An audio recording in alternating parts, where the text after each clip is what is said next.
Going on, everybody? Welcome in. It is the Locked On NFL Schedule Release Show. We are, as they say, out here when we are ready to get it going because it is schedule release time. Cody, at Cody Roark, NFL on Twitter, host of the Locked On Broncos podcast. Myself, Ross Jackson, at Ross Jackson Nola on Twitter, host of Locked On Saints. You can also catch Cody and I here every Sunday for Locked On NFL Sunday, recapping all of the week's biggest stories. But now we're here in the middle of the week to talk about the biggest story right now, which is the NFL schedule release. Cody, how you doing today, buddy?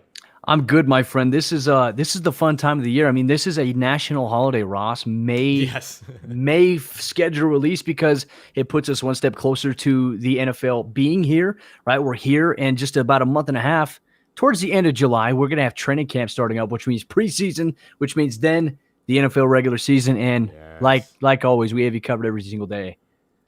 Yeah, man. Look, I'm excited about it. And of course, as your favorite team is releasing their schedule, remember, you have your favorite team covered here on the Locked On Podcast Network. Just search Locked On and then whatever your favorite team is, or hit up lockedonpodcast.com/NFL. Look for your team's logo, click on it, and then there you go. 5 days a week, Monday through Friday, every single weekday, keeping you up to date with everything going on with your favorite team. Feel free as well to go ahead and follow the Locked On Network account at Locked On Network. We switched it from Locked On Podcast Network because we're doing so much now. We've got the YouTube channels going on. We're on nightly news. We're on the radio. We're out here, man. We're getting a lot of it done.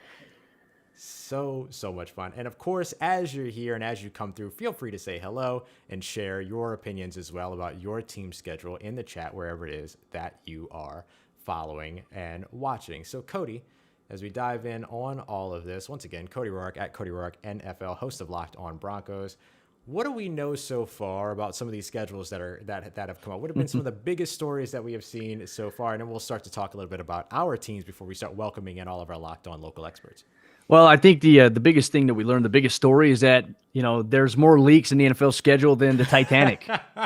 Plain and simple. I mean, the NFL, they wanted to wait till tonight, Ross, till about this time right now to release all 32 team schedules, but we were getting a majority of the schedules for each team figured out probably by midway through the afternoon. So I understand that the need to hold off on it, but I wish that the NFL would just release it in the AM.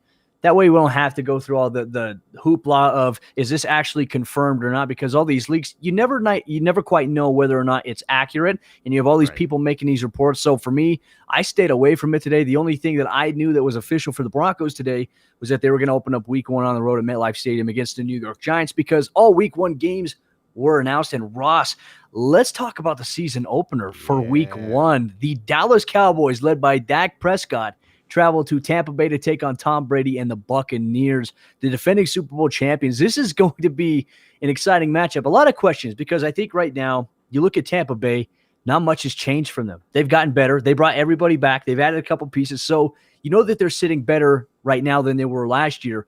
Dallas, they get all their weapons, and then they have Dak Prescott back, but defensively, they're still rough on the eyes. So this is going to be an interesting way to open up the season. Yeah, it'll be really interesting to see the way that this all goes through. You see it's going to be weird to watch the Tampa Bay Buccaneers take the field with the exact same team that they won a Super Bowl with. I mean, they retained every single one of those starters. And so even the water boy is coming back, man. It's really incredible, and kudos to them for getting that set like that, you know what I mean, and getting that ready like that, because I do think that is going to be a huge key to their success in 2021, should they find it, should they have it.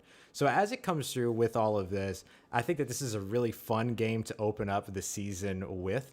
And so one of the things that I'm looking forward to with all of that is really going to be like this opening game. We get Dak Prescott back, hopefully, right? We're hoping that he's back to 100% with all that. Everything points to that potentially being the potentially bring like everything points to him being ready. I think that's what I'm trying to say more than anything else. And so I'm excited to see these two quarterbacks be able to go back and forth and go at it. Now, of course, Allie Bronson is out in here, our coordinating producer here with the Locked On Podcast Network. All those expectations for Dallas, and they get Brady week 1.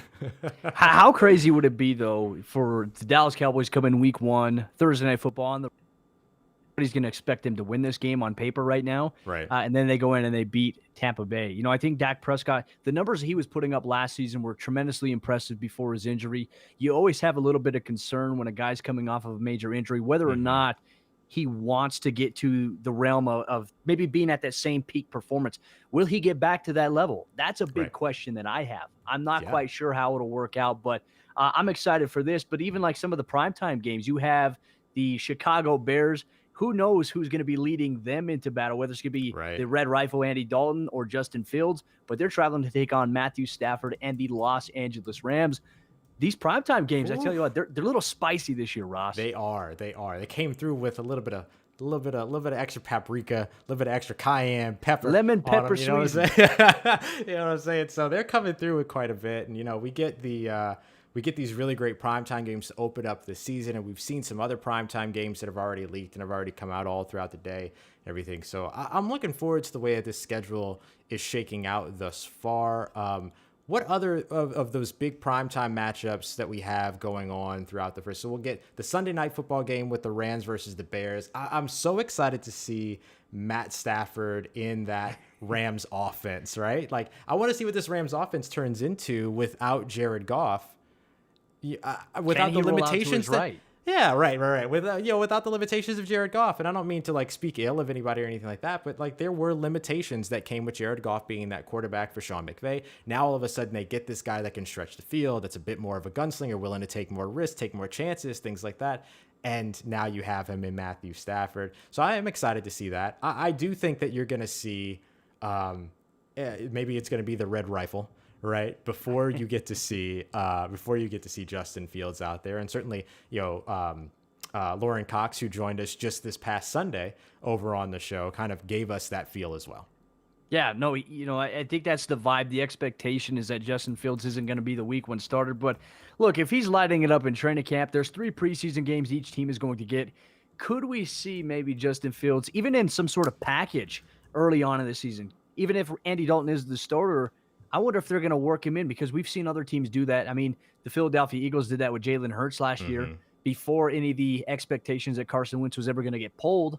So we've seen teams be a little tricky and creative in the way that they get guys on the field. So I'm going to be intrigued to see that. But the Monday Night Football game, the Baltimore Ravens taking on the Las Vegas Raiders, that's going to be an exciting matchup. You know, I think for the Ravens, the way that I saw their season end against the Buffalo Bills, I felt like they were missing something. And once again, the narrative and the hyperbole comes around Lamar Jackson. Can he take the next step to lead his team? Now, granted, I don't feel like he had a lot of weapons around him at the wide receiver position last year. Right. I mean, Hollywood Brown, they really couldn't find a way to get him acclimated in the deep ball game there. But now they've added some guys to the mix. Maybe they'll be more competitive, but Lamar Jackson, I think this is a big year for him to have to prove to NFL critics and media members that, hey, I can do this. I can be an all-around weapon. I can use my legs. I can throw more effectively. But even that, but they have a strong defense on paper coming back. I'm excited to see what that matchup's going to bring, and I'm keeping an eye on it because the AFC West, the Broncos obviously want the Raiders to lose that game. So yeah, start the year off right. Get your divisional rival to lose. You seal up a win early on in the season. It's the way everybody wants to do it. Speaking of sealing up a win early on in the season, we were talking about the opening matchup with the Tampa Bay Buccaneers and the Dallas Cowboys. And so with that, we're going to bring in one of our first local host of the episode today, but we're going to be joined by all of our local experts here throughout the show. So first off, today we're going to welcome in Marcus Mosher of Locked On Cowboys. He also hosts Locked On Dynasty Football as well. Marcus, how are you, man? Ross, what is going on? I just got done looking at the schedule. I saw a nice Week 13 matchup against the Saints. It's looking pretty good. Looking forward to Taysom Hill. Should be a lot of fun. Yeah, it's looking pretty good. I'm really excited about it. That's going to be an interesting one. I know you're pretty into the idea of like Taysom Hill being the quarterback as long as he's throwing the ball to Marquez Callaway, right? And there you go. That's exactly what I'm thinking. I want the full practice squad team out there for the Saints. It's a lot of fun. Absolutely. Man, look, you guys get to open up. The Dallas Cowboys will end up opening up the season up against an NFC South opponent, not the New Orleans Saints, but the Tampa Bay Buccaneers. Let's start off there. How are you feeling about that matchup to open up the season? Not great. I mean, anytime you open up against the Super Bowl champions, in their stadium on the ring ceremony night, it's not great. And I think Ross, when it's Dak coming back from an injury, I think you were hoping that you'd get one of those cupcake games to start the year and Yeah. get him off on the right foot. Oh, that's a bad way to say Ooh, it. come on. Yeah, getting him off to a hot start. Right. Tampa Bay's pass rush is pretty good. The Cowboys' offensive line, a lot of guys coming back from injuries. It's a rough start. You go at Tampa Bay, at Los Angeles Chargers the first 2 weeks of the season. It's going to be tough for the Cowboys. That's a tough one.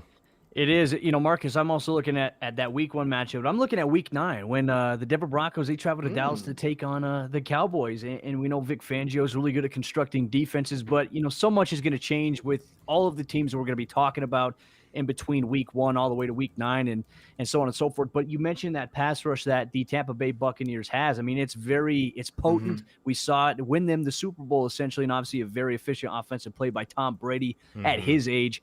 Everybody was getting involved. But for you, what do you feel like the biggest key is for the Dallas Cowboys opening up the season? Yes, it's against a tough opponent, and anything could happen any given Sunday. But what is the key that you're looking for this football team? I know it's a little early, but to open up and start the season, because how you start the season really is a really good indicator of maybe how you might finish the season. Yeah, Bill Parcells used to chalk up the first 4 weeks of the regular season as basically the extended preseason. And the goal was just to be 2-2. If you can get through the first month of the season at 2-2, you'll be fine.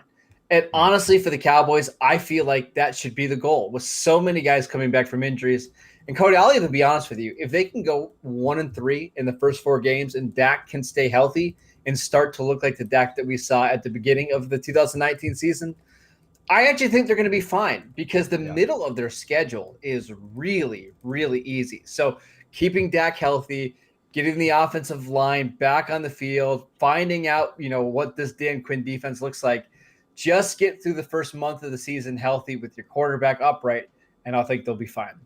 Absolutely. Now, when you look at this schedule, now that you've gotten to look it over, I know the Week 13 matchup's clearly the game you're looking forward to the most, but when it comes down to maybe the toughest stretch of this schedule, what should Cowboys fans keep an eye out on during the 2021 season, especially knowing that you've got 17 games here this year? Yeah, the 17 games for everybody. The Cowboys will play 9 road games this year, and it's a really tough stretch after their Thanksgiving game. They'll play at the Saints, at Washington, at the Giants. 3 straight road games. Typically, there's not a lot of break in those games. You play Thursday, and then you play another Thursday game. Right before the Thanksgiving game, they'll actually play the Kansas City Chiefs in Kansas City. That's going to be the most difficult part of the schedule to navigate because you're just not playing at home. But the opponents shouldn't be all that difficult. It's just, can you keep up the momentum? Can you not slip on the road? We'll see if the Cowboys are up to task. Absolutely. Well, we appreciate you so much for taking the time to come through and join us. Looking forward to them Cowboys in 2021. Open up the season with a big matchup against Tampa Bay Buccaneers. We will hear much, much more from Marcus Mosher over the offseason. You can check him and Landon McCool out over at Locked On Cowboys every Monday through Friday. Make sure you throw Marcus a follow as well at Marcus_Mosher, Mosher, as you see below. And check him out over at Locked On Dynasty Football as well. Marcus, we'll holler at you again here soon, brother. Thanks, fellas. Ross, I think one of the biggest things that I think a lot of people, and myself, I get guilty of this too, looking at schedules. I tend to think about the opponents and how they performed last year. Say, oh, yeah, that's an easy W. Oh, that should be an easy W. That's going to be a tough one. The reality is we have no idea. I mean, teams get better or they get worse. Teams are at the top of their peak. Maybe one season might drop the following season. We could see that with some teams. I'm eager to see if there's going to be any sophomore slumps from certain teams. There's a certain quarterback in the AFC West entering his sophomore campaign with the Los Angeles Chargers. Could he be primed for a sophomore slump? They lost Pep Hamilton, which I think is going to be a major key to the Chargers offense. It's going to be an interesting thing for me to see. Will that loss for Justin Herbert impact him this season, or will he not miss a stride? I mean, he's a smart guy. He's cerebral. We'll figure it out. Yeah, absolutely. Absolutely. It's going to be a ton of fun to watch. And I really agree with you when you talk about looking at strength of schedule based on the season prior, particularly when you talk about teams in the NFC East. The NFC East struggled tons in 2020. Yeah. Injuries, COVID, all these other things that were a factor for every team across the 2020 season. This season in particular, it seems even more futile than most to look back at the previous year and go, oh, that's the strength of schedule going into 2021. I don't know that it necessarily makes as much sense. I am, though, very interested on teams that have to take a lot of travel into consideration. Teams that have to Yes. travel a ton. And a division that usually has to travel, or two divisions that usually have to travel the most out of any teams in the NFL, are the AFC and NFC West, because they're usually having to come over to the East Coast, go to the Central, everything like that. Just a little bit more travel for them in between sort of that great divide of where the NFL teams exist. So to help talk about that, as well as a second year for the NFL Rookie of the Year, Offensive Rookie of the Year, we're going to talk to our guy, David Drogmeyer of the Locked On Chargers podcast. You can follow him at DroTalkSD. David, appreciate you coming through, buddy. How are you? I am fantastic, man. It's like Christmas morning for football fans everywhere. We get a little piece of what the season's going to look like. And you can't help but love it, right? Absolutely, man. Absolutely. David, being somebody who covers the AFC West as well, the Denver Broncos, obviously we will see the Los Angeles Chargers 2 times per season. But the interesting thing about the schedule is that for the AFC West, a lot of our divisional games for the teams that we cover are actually going to happen in the second half of the season, towards the end of the year, which makes, I think, positioning for division, obviously head-to-head tiebreakers, makes it a lot more intriguing.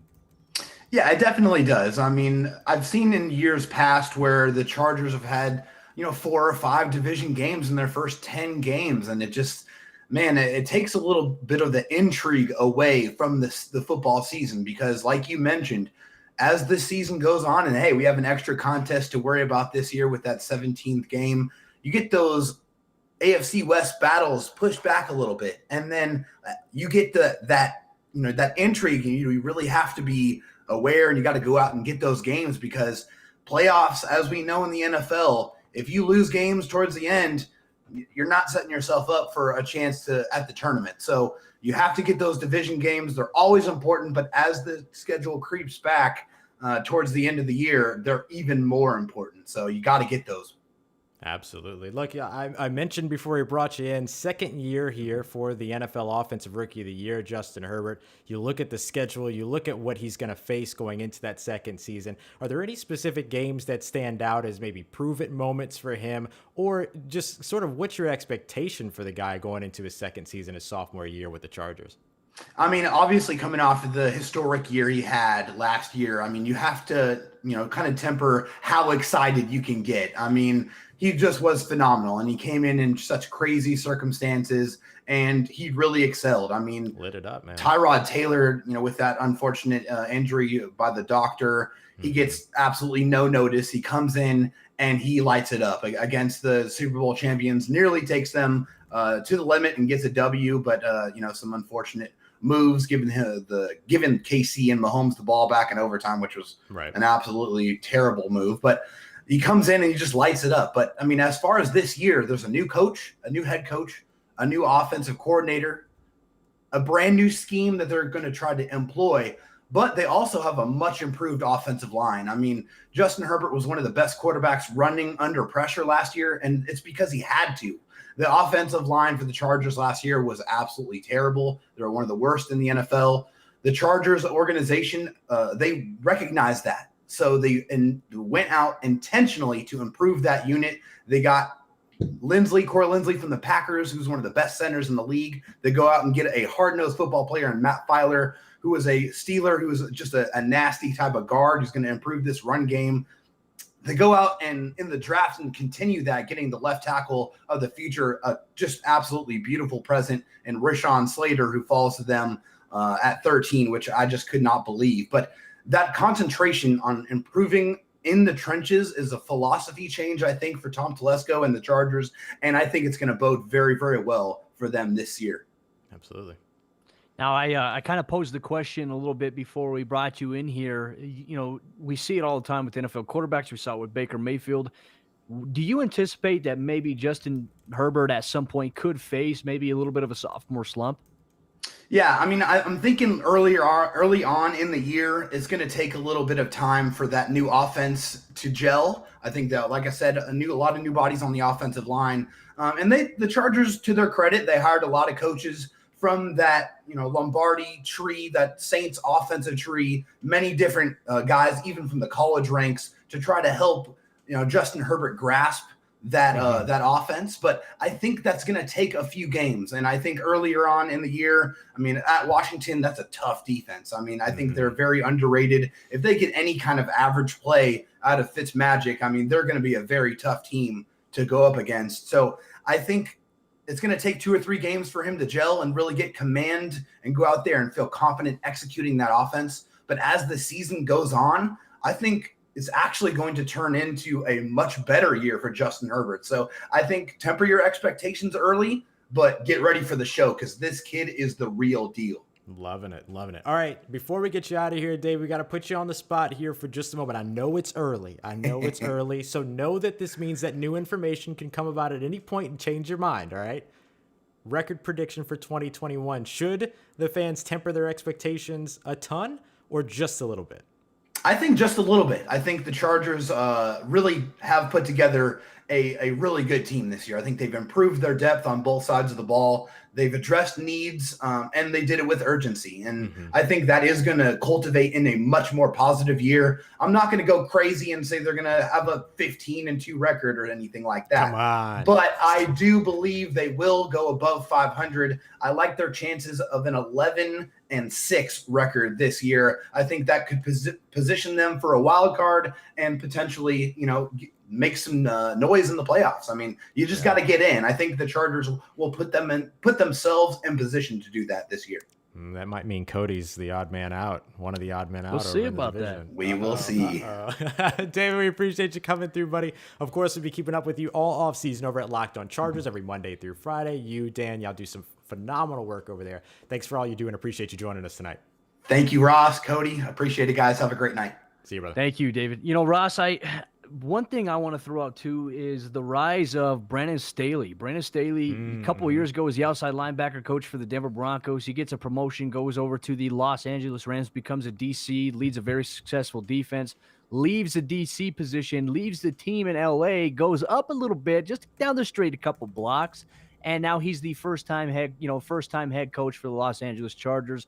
His rise has been fast, and I know that everyone's looking at these young head coaches as sort of this prominent landmark to where, you have to have the young guy, you have to have the young smart guy in order to succeed. Sean McVay really started that fire a little bit, but I want to throw a little bit of caution to the wind. I do believe that the Chargers, despite all the talent that they have, I think having a defensive-minded head coach and a first-time head coach is going to be probably the biggest storyline and test for that team this upcoming season.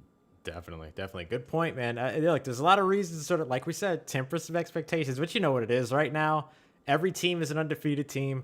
Every player is an all-pro. So let's go ahead and lean into it a little bit. Now, speaking of a bunch of all-pros, let's go back to the first game to open up the season, Tampa Bay Buccaneers, Dallas Cowboys. We're going to be joined today by a guy that does he's doing a lot of heavy lifting today, all right? He's here for both the Tampa Bay Buccaneers and also the Washington football team. Is going to be joining Cody Roark at Cody Roark NFL, myself, Ross Jackson at Ross Jackson Nola here to continue on with our Locked On NFL schedule release show. Once again, let's go ahead and bring in our good friend, you know him well, David Harrison at D Harrison82. Look, he even came through with the Twitter handle on there for you. That way you can go ahead and follow him on Twitter. You can catch him every Monday through Friday over at Locked On Bucks as well as Locked On Washington football team. David, thanks so much for coming through, man. I appreciate you guys. And speaking of all pros, I mean, the Super Bowl champs had none of those guys and only one Pro Bowler. So wasn't that crazy? Yeah, Bruce Arians should have been coach of the year with the lack of great players apparently. The lack on that of roster. talent on that team, is that what you're saying? Yeah. It's going to be a big year, David. Now, obviously, a big season opener. The Dallas Cowboys coming to town, Dak and company. A lot of momentum for Tampa Bay. The hosting it after the Super Bowl, having the season opener on Thursday Night Football. Outside of this matchup, what do you feel like is the biggest matchup you're most looking forward to for the 2021-2022 NFL schedule for your Tampa Bay Buccaneers that you cover? I mean, I hate to be simple, but it's got to be week 4 in Foxborough. You know what I mean? Sunday Night Football, New England Patriots, Bill versus Tom. Bruce is going to be like, just the side story. No big deal over there, even though he's running that whole team.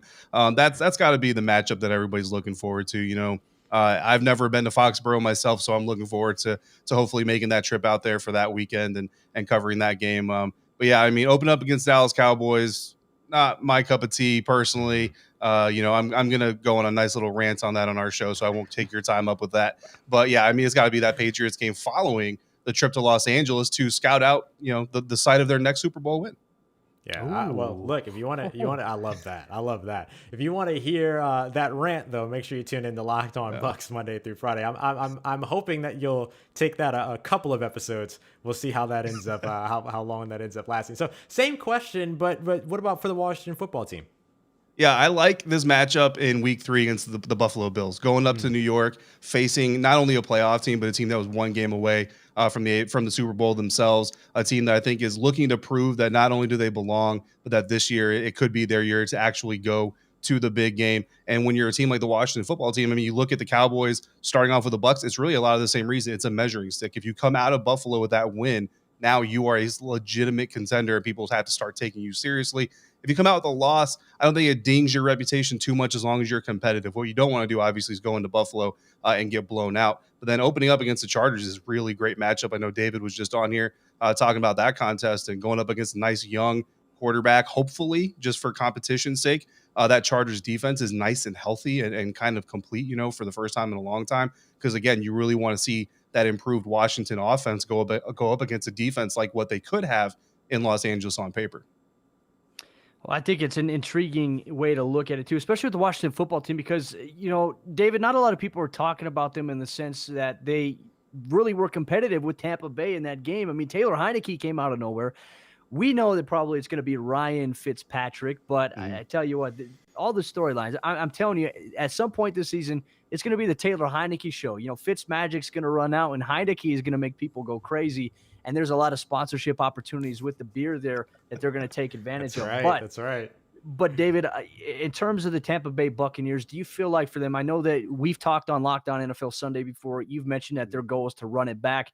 How strong of a chance do you feel, looking at this schedule on paper, that Tampa Bay has a chance of maybe getting back to the big dance again? I mean, on paper, it looks pretty good, and I think for every team, everybody knows health is going to be the biggest question, but there's not a matchup on this schedule that the Buccaneers team can't win on paper. And then that's kind of the biggest thing. In years past, you've always looked at the team and said they have a lot of talent, but there are some teams they just can't get over. The New Orleans Saints being the biggest one, but beating the Saints in the divisional round last year, and then the retirement of Drew Brees obviously changes that whole dynamic. So, I mean, I'm not going to sit here and say they're going to go 17-0, but when you look at them on paper, they absolutely could win every single one of those games. But we know how the game goes. The breaks go left, they go right, an inch here, an inch there, and something happens. But yeah, every single team that they face, they can defeat. And that, that gives them a chance, as David put, to get back in the tournament. And once you're in the tournament, it's anybody's game. You just got to catch lightning in a bottle. And this team can win with offense or defense. So there's no matchup they can't be competitive in. Oh, we lost Ross's audio here.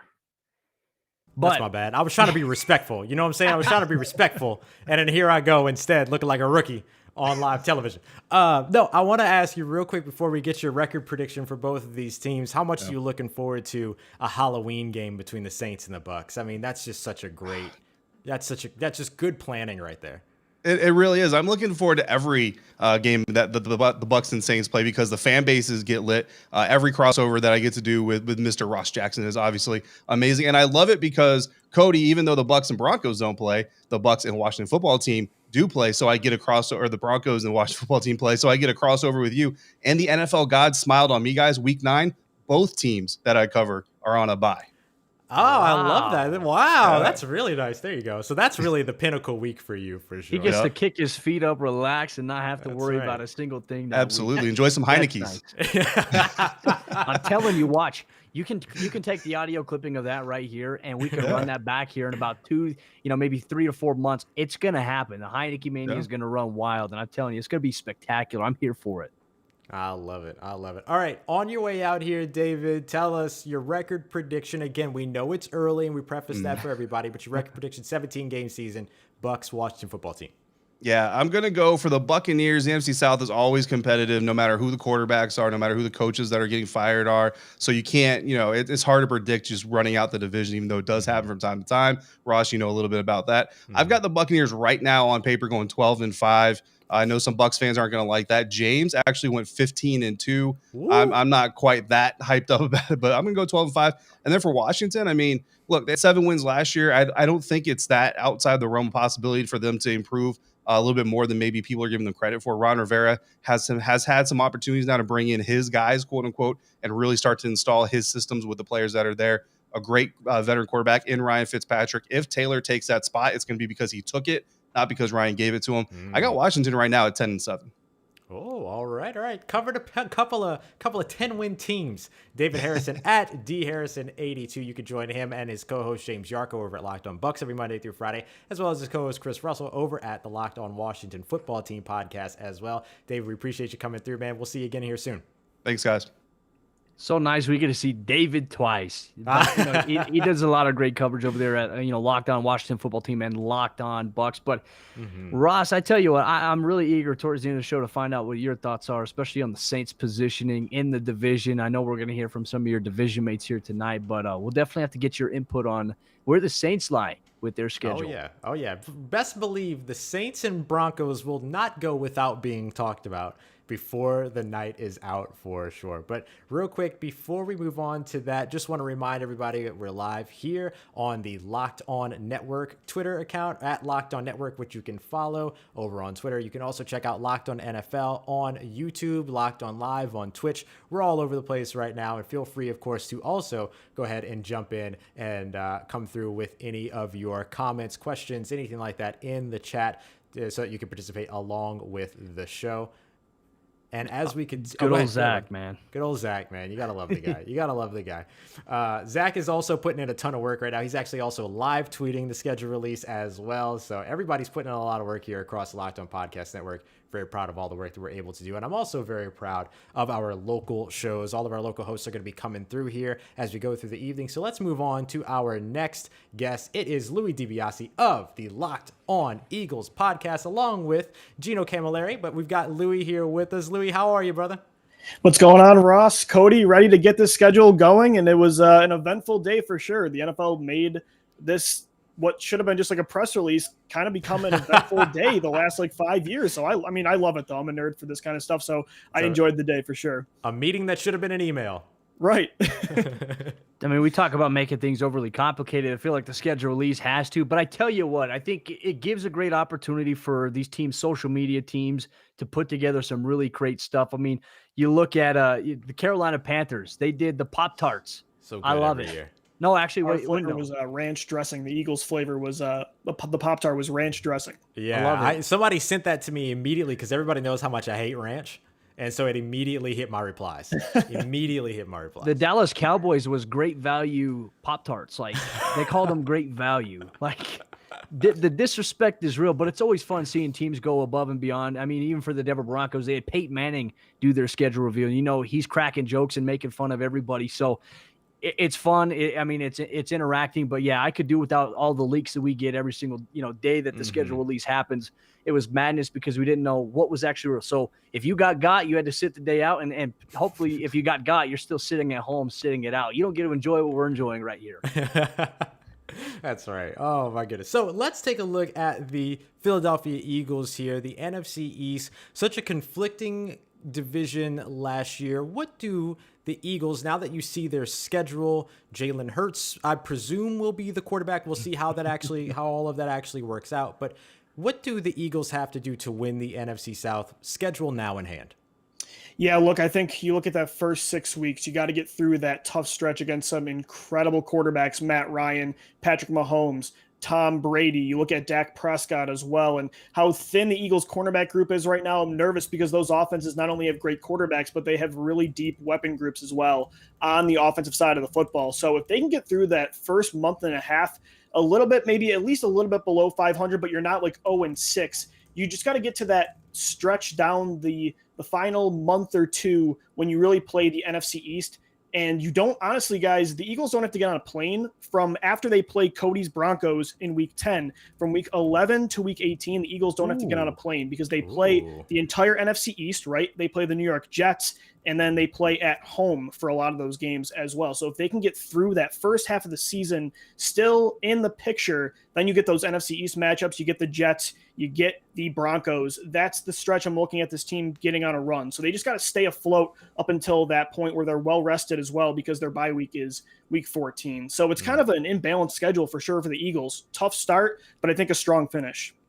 Well, I wanted to ask you about that too, because for me, I've been a big proponent. I love the later bye weeks for teams. I feel like if you're any team and you can choose when you want to have your bye week, you want to have it early in the year, you want to have it later. I choose later because sometimes teams have that bye week, week 4, week 5, and you're still trying to figure out who you are as a football team.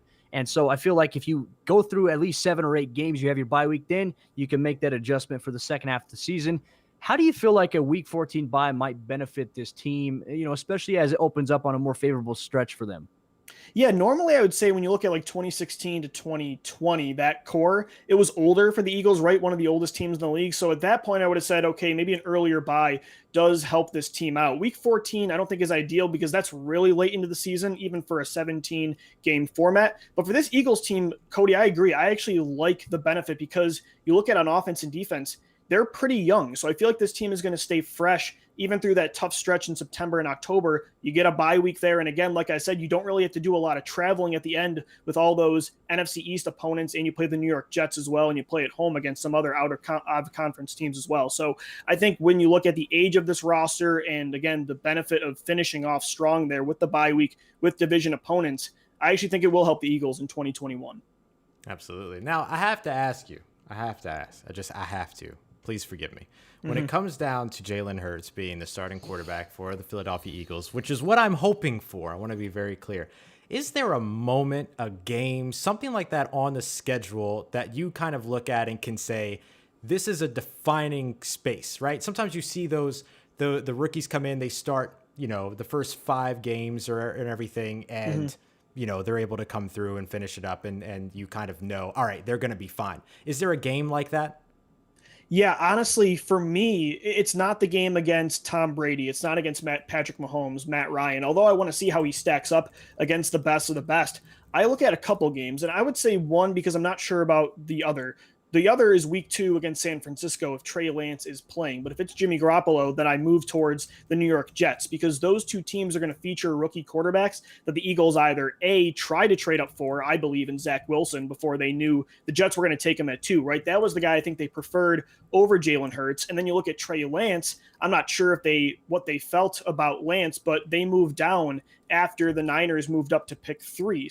And they were comfortable getting out of pick 6. So did they see Trey Lance? Did they try to trade up for 3? Did they see once they realized Wilson wasn't there, did they try to get Trey Lance? Or were they not comfortable with him or Fields? So they were okay moving down at 6 and sticking with Jalen Hurts. So I want to see how Hurts compares to the guys that the Eagles either passed up on in Trey Lance or passed up on trying to get him, or the other guy who they definitely, I think, wanted in Zach Wilson. So you look at that matchup against the Niners week 2, if Lance is starting, put the asterisk there, and then against the New York Jets, which is a week 13 matchup. So those are the 2 that I'm really looking forward to seeing Hurts against those young quarterbacks, hopefully, and seeing how he compares, because you're going to look back, if Hurts isn't the guy, you're going to look back on this class and say, the Eagles might have messed up passing on this class at quarterback.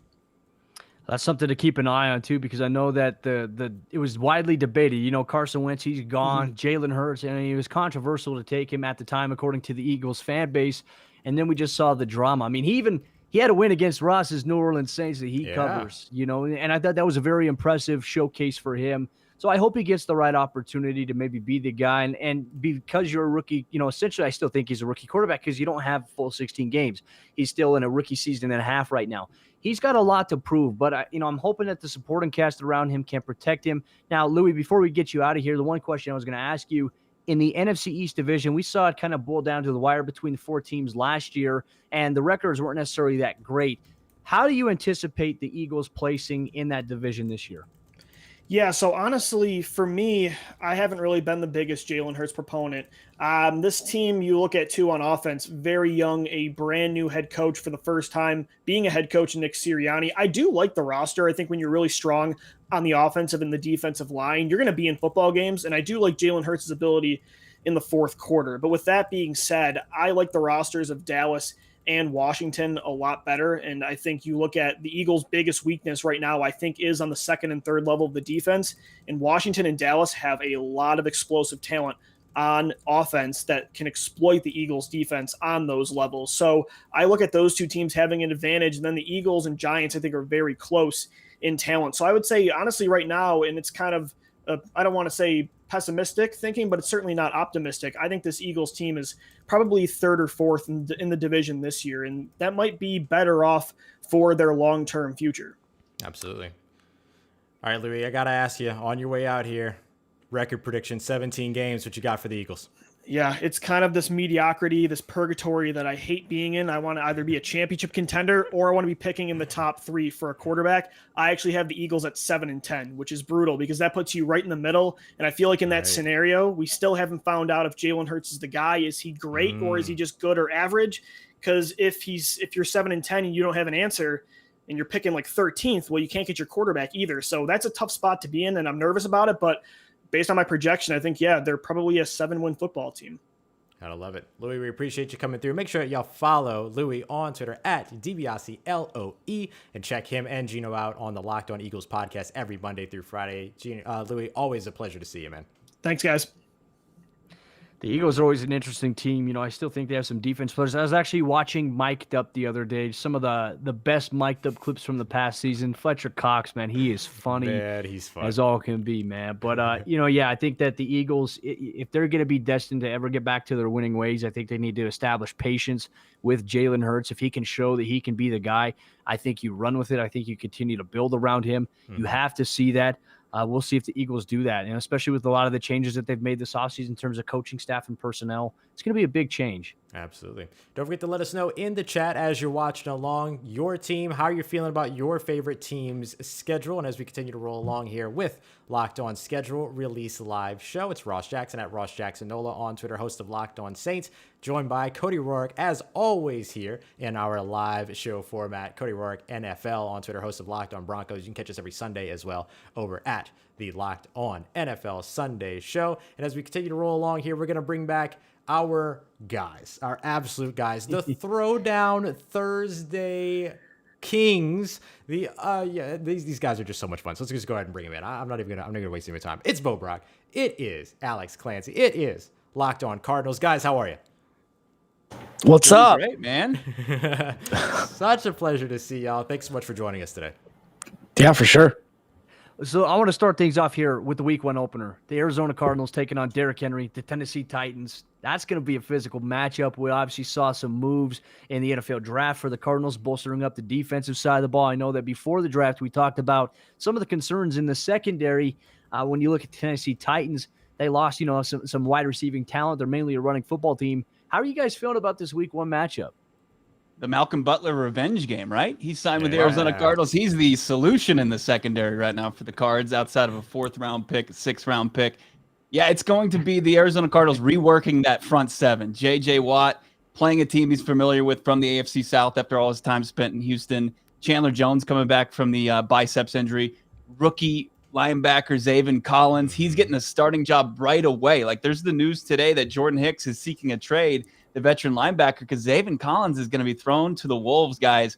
And I'm just thinking about, I'm praying for Zaven Collins if he matches up with King Henry right off the bat. So we'll see if they can slow down that run game. It was definitely a place where they weren't that strong in 2020. It was 22nd overall against the run.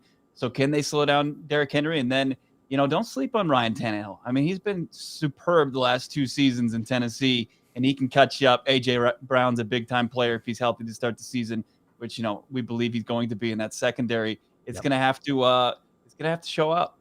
No doubt. Yeah, I mean, that's the thing. And people are focusing on Derrick Henry. It's A.J. Brown that I'm worried about. I mean, with we've called it the murderer's row of wide receiver ones they're going to play throughout the 2021 season. Mm-hmm. If they can't stop one guy, because everybody else is gone. If they made a small signing this offseason, but if they can't stop A.J. Brown in week 1, there's going to be a problem. And the first play in the first quarter, I believe, last year with a rookie inside linebacker was a pass from Jimmy Garoppolo to Raheem Mosher for 70 yards and a touchdown. So if Zaven Collins, as Bo mentioned, can't keep up right away, we may see deja vu from a first-round pick from Steve Keim almost immediately. Yeah, don't do us like that. Don't do us like that, Alex. I'm just saying that it could happen. He's trying to bring So let me ask you this, too. You look at the first 6 games of this season, 4 of them on the road, at the Tennessee Titans, at Jacksonville, at the Los Angeles Rams. Those two will be back-to-back with the division rival. And then you get a home game against San Francisco 49ers. We're hitting the road again to the Cleveland Browns. Big time travel there heading over to Ohio. Is that the toughest stretch of this schedule for y'all as you look at it, or is there another stretch that stands out, particularly as you look at those wide receivers like you talked about? Yeah, I think that's the stretch. Absolutely. That's one we identified that we'll have a video up here shortly from Locked On Cardinals. You get that kind of one reprieve from the Houston Texans. And outside of that, you're right. It's a tough little stretch for the Cardinals. If the Niners are who everybody thinks they can be and bounce back after a down, injury-ravaged season, it's going to be tough for the Cardinals during that because they do play the Niners in that tough front seven twice. Kyle Shanahan, we'll see if he's going to roll the dice with Jimmy G, if he's going to be the ultimate bridge quarterback. The Cardinals had some success in week 1 against Jimmy G, but they didn't have any success against the Niners at the end of the season. They lost to CJ Beathard. So I know that's a bad taste in their mouth. And they've got to get at least – it's going to come down to them winning the layups, right? Winning games against the Jags, winning games against the Lions, but also taking care of business within the division. And the Cardinals, they're in win-now mode. You know, in Kyler Murray's third season, in 3, potentially 5, it's going to be big for them to at least get one of those games against the Niners during that big stretch. Of course, get the win over the Texans. You know, the confidence, I see the confidence exuberating off you guys there in terms of that. But we talked about the NFC West being a super tough division. You mentioned the 2 matchups against the Niners. A lot of question marks, though, about the Los Angeles Rams. I mean, Brennan Staley, he's gone to the Los Angeles Chargers now. How do you see the division kind of playing out? Russell Wilson, Seattle Seahawks are still there. We just saw DK Metcalf this past weekend running with the sprinters. And even though people were hating on him, but look at his size. He's bigger than all of them. He looks like he ate John Cena, right? And he's still running that fast. But that's the question I have. How do you figure with all the weapons that the Cardinals have on offense, do you feel like they're going to get into a position where they're going to have, obviously going to put up more points, but they may have to put up more points than they give up, which, could be a lot depending on if the defense struggles? Yeah, it's a good question, Cody. If there were 10 men racing that and Buda Baker was the 10th, Buda Baker would have been last. And why are you doing that to Buda now? No, I'm just saying. No, bringing up all these sources. The NFC West has really good head coaches, and Cliff Kingsbury's got to catch up. So to answer your question directly, Cody, the defense has gotten better, but the offense needs to be the strong side of the ball for this team. And it hasn't been since Kyler Murray has come into the league. And with the firepower that they have, say what you want about AJ Green, say what you want about James Conner being the only big signing they made from the running back room. There are so many teams in the NFL that would kill for Kyler Murray and DeAndre Hopkins. And the Cardinals need to elevate them in an effort to outscore other opponents. And if the defense is able to pull their weight like they did last year, a fantastic job with Vance Joseph. What he did with the blitz packages last year was amazing. The offense needs to be the leader of this organization, and it hasn't been. If they can be, to answer your question, if it can be and if it is, the Cardinals can make some noise this year. If they don't take a step forward, we're looking at bigger issues than just the 2021 season. And unfortunately, the time it's ticking. The win now thing is true. Cliff, Keim, and Kyler. I mean, it's all things have to happen now. Well, I think you have to, placate towards your starting quarterback. You have to do whatever you can to put him in a position to succeed. And I think that Cliff, if anything, could be on the chopping block if that never comes to fruition. But the one thing I want to ask you before we get you out of here, always appreciate your insight, and especially with Throwdown Thursday. And I'm telling you, if you're a listener of the Locked On Cardinals podcast, or if you're an NFL fan, you will get a crack out of Bo and Alex going back and forth in Throwdown Thursday. So be sure to check that out tomorrow. But the one thing I wanted to ask you before we get out of here, obviously a little bit of a record projection. And I know I'm not the type of person who really likes to do that myself, but I'm going to put you on the spot here. How do you think the Arizona Cardinals finish in 2021? You guys see my NFT behind me? That's me it. dunking over Alex. And I do it on a daily basis on the podcast. It was cool until you had to tell people to notice it. You can purchase this. This is going to be very expensive in the digital world. I don't want to be cliche and say I don't like to do the record thing, but we will absolutely. And when we went down the schedule, I had the Cardinals kind of 500 throughout. And I think that it's going to take them winning some key matchups, win some games that they're probably not going to be favored in, get off to a hot start despite being on the road as many times as Ross pointed out, 4 times in the first 6 games. It's going to be key for them to take care of business within the division. I think that they can get to 10-7. Alex, I think, is less optimistic. I don't know, Clancy. What do you think? I mean, Yeah, you already told me, and it's I'm at 8-9 games all year, one of which is Sunday against Houston, and the next week is a short week against Green Bay on Thursday night. The scheduling committee didn't do them any favors with an already difficult schedule. So, I mean, 4 out of 6, they do 2 out of the last 3 on the road. It's going to be difficult. It's not going to be Aaron Rodgers, though. He's not going to be there. So you'll be good. That's a good point. Would you take care of that, Cody? Let's go. Get him out of Green Bay. We're working on it on our side of things here in Denver, but he's very appealed to here, and some architecture stuff might bring Aaron Rodgers here, obviously with his fiance, but he loves the Mile High Air. So I mean, you may not have to worry about that one there, Alex. You can maybe switch that from 8-9 to 9-8. I'll be a huge Broncos fan for that. I will be. We love it. All right, y'all. We appreciate you coming through. Once again, Bo Brock at Bo Brock on Twitter, or Bob Rack if it's easier to remember how to spell it that way. And then, of course, Alex Clancy at Clancy's Corner, who you can catch every Monday through Friday over at the Locked On Cardinals podcast. Guys, we appreciate you coming through, and I'm sure we'll see you again here soon during the offseason. Awesome. Thanks, guys. Thanks, guys. Always love talking with those two, man. They're fun. They're like, it's like throwing 2 cats in water, man. You get that out of them.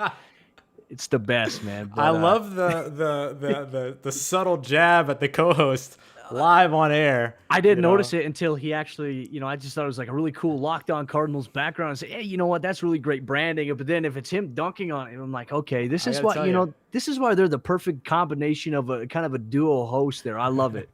I got to tell you, I noticed it. It was cooler before he pointed it out. No, I'm just playing. But all right, as we get to our next host here, going to the AFC South, a ton of questions around this franchise, but no more questions about the schedule. He's able to take a look at the schedule now after the schedule release is all said and done. We're going to talk to our friend from Locked On Texans, Cody Davis. Cody, we appreciate you coming through, man. He and John Hickman do a great job holding it down every Monday through Friday over at the Locked On Texans podcast. Thanks for coming through, brother. Oh, yes, sir. Thanks for having me, guys. Looking at this schedule, knowing the Houston Texans situation, it's just so heartbroken knowing that there was one time we was a primetime team, and now it's just like, whatever. A lot has changed, how the mighty have fallen. But, I want to ask you, too, that, you open up the season, the Texans and the Jaguars. We're going to get to Tony Wiggins here in a little bit. He's going to talk about that. But the quarterback situation currently unknown. I anticipate it's Tyrod Taylor who might be the favorite, even though that they drafted Davis Mills. What are your thoughts on the quarterback situation as it pertains to week 1? I know there's a lot to be ironed out through training camp, but if you had to project it today, where are you sitting?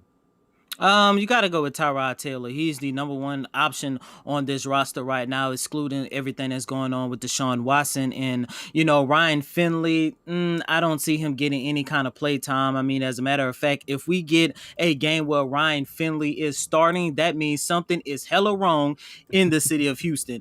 As for Davis Mills, I see him as a project quarterback. I don't see him getting too much of time this season because, the Texans drafted him, and then you have to also take into consideration of the lack of college experience that he has. And I don't think he's ready. If there is a situation where Davis Mills do get some playing time, I could see it somewhere falling after the bye week in week 10. But as of right now, at least through the first 9 games of the regular season, barring any kind of significant injuries, I'm going to go off the limb and say Tyrod Taylor will be the Texans starting quarterback in 2021. You gotta love that. So as you look ahead here and you sort of look at this schedule with Tyrod Taylor as the starting quarterback, which seems to be what you're saying is the most likely scenario, at least right now. What do you take away from the schedule as it's currently built? You mentioned no primetime games, but how about the rest of it in terms of the away games, road games, things like that, in terms of the landscape of that schedule? Tougher schedule without Deshaun Watson at quarterback feels like a given, but what are you looking at so far here with the schedule?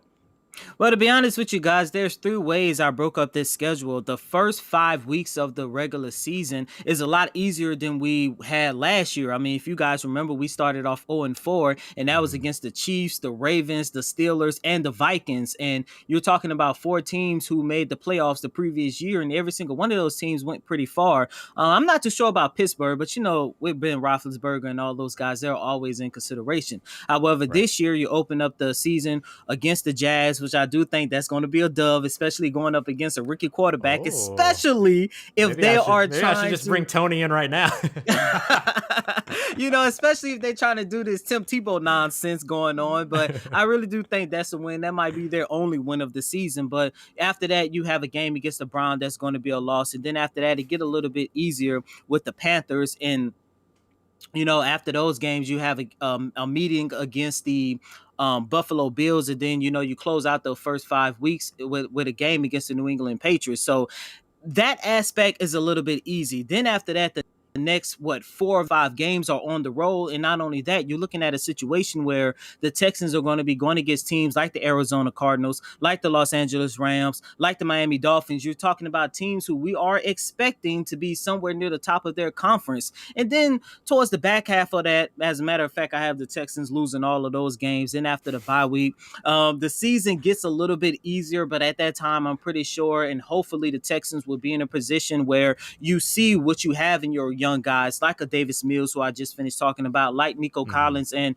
Brevin Jordan, all the rest of the young guys that I'm pretty sure at that point, we are in the first stage of a rebuild. You have to get these young guys some playing time to see who is going to be a part of the Texans rebuilding process moving forward.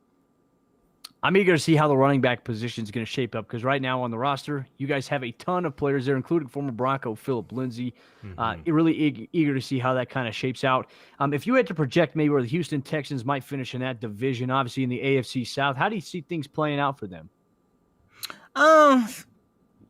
Tied second to last, depending on how well Trevor Lawrence be his rookie season. That's the only thing that's going to save this organization from finishing in last place. The days of us running the AFC South like we thought we was going to do at least for the next couple of years is long gone. The Tennessee Titans, I'm going to go off the limb and call them favorites to win the division because Derrick Henry, my God, that man is a different type of beast.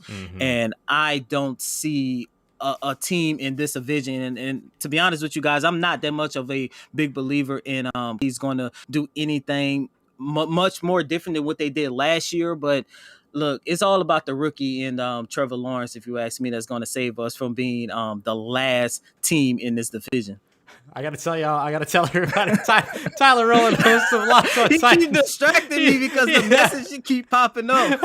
He's so excited hearing Cody talk, and we're going to be getting to Tyler here in a little bit, man, but I just can't wait to see the fire that Tyler's ready to bring. Look, I got to ask you, too, you look at this schedule, wrap it up. 5 of the last 7 games at home against the Jets, the Colts, the Seahawks, then you've got the Chargers and then the Titans there. So at least it's, a little bit of a homestand at the end if this team somehow manages to be in a situation to where at the end of the year they're playing for something, a potential wild card spot, anything like that, then at least they have a pretty good situation there. But we'd have to see if that actually comes about. I think we have an idea here, but I need to ask you on your way out. We know it's early, but what are you thinking so far as a record prediction for these Houston Texans? To be honest with you guys, I might be the most optimistic Texans reporter because everybody either had this team going 0-17 or 1-16. As John just texted me, he's at work right now. He said that he has the Texans going 1-16 this season. But me personally, I feel if they could take care of business early within those first 5 weeks of the games that I just mentioned, that is a hell of a lot easier than what they opened the season with last year. I can see the Texans, if everything goes right, I can see the Texans going best case scenario 5-12. I love it. Look, one of the things we're going to be doing here with the Locked On Podcast Network is we're going to have easiest dub predictions on the schedule. Cody, I can guarantee you the Houston Texans are going to come up at least 16 out of the 17 times on this schedule. But it sounds like at least the Houston Texans, from your perspective, may have an easy dub. So I'm going to just let this conversation happen right quick for you and Tony Wiggins of Locked On Jags, maybe to see if there's any conversation here to be had. See, the only thing I can tell you is he saw that he knew I was next because that boy done lost his natural mind. I'm gonna tell you right now, ain't no way y'all gonna beat us. Look, hey Ross, there's no way we are going to lose to a first-time quarterback in his very first game in the NFL with Tim Tebow, a guy who has not played in All what, right. a whole decade as a tight end? Come on, All right, Wig. I'm gonna tell you what. I'm gonna make a bet. I'm gonna bet you a massage. Okay, so this is what I'm gonna do. Oh, no. See, the Houston just don't go it's together, my no. guy. No. But I'm gonna bet you and John a massage, but it's gonna be one, and y'all gonna have to split it if y'all win. So I don't know how y'all gonna pull that off. But I tell you what, you must have lost your mind, man. Matter of fact, we could have started this show at 5:00. You know why we ain't started at 5:00? Because Houston just made their draft pick at 3:00 this afternoon. Y'all had to wait so long. That's why. Man, come on, man. You know damn well y'all ain't gonna beat us, and Tebow ain't got nothing to do with this. You know y'all ain't gonna beat no Jacksonville, we man. have a better defensive coordinator. We have, I guess, a respectable starting quarterback in Tyrod Taylor. And let's be honest, this team on the surface, when you exclude everything that's going on with Deshaun Watson, you can actually make the argument that we are at least somewhat better than we were last year. Like I mentioned, what hurt the Houston Texans in 2020, when you exclude the nonsense of trading DeAndre Hopkins for a bag of chips, if that, they didn't even get a sandwich out of the deal. You're looking at a situation, those first 4 games really hurt the Texans. This one is a little bit easy, I understand. I saw y'all new coach with a brown suit and a pea green shirt. Ain't no damn way y'all beating up in no game at his introductory press conference. I'm gonna tell you right now, that ain't gonna happen, man. Get off the screen, Cody. I'm telling you. Y'all are absolutely phenomenal. Listen, this is why you come to the Locked Up Podcast Network right here, because every Thursday we do crossover Thursdays, and you get this twice a season right here between these two guys. I Tony, can't wait. Tony, we're gonna leave you up here. We're gonna transition to Jacksonville Jaguars, but Cody, right. make sure y'all follow Cody on Twitter at CodyDavis_24. Check out his good friend John Hickman as well at Some Sports Guy Hickman over at the Locked On Texans podcast every Monday through Friday. Cody, we appreciate you coming through, man. This was a blast.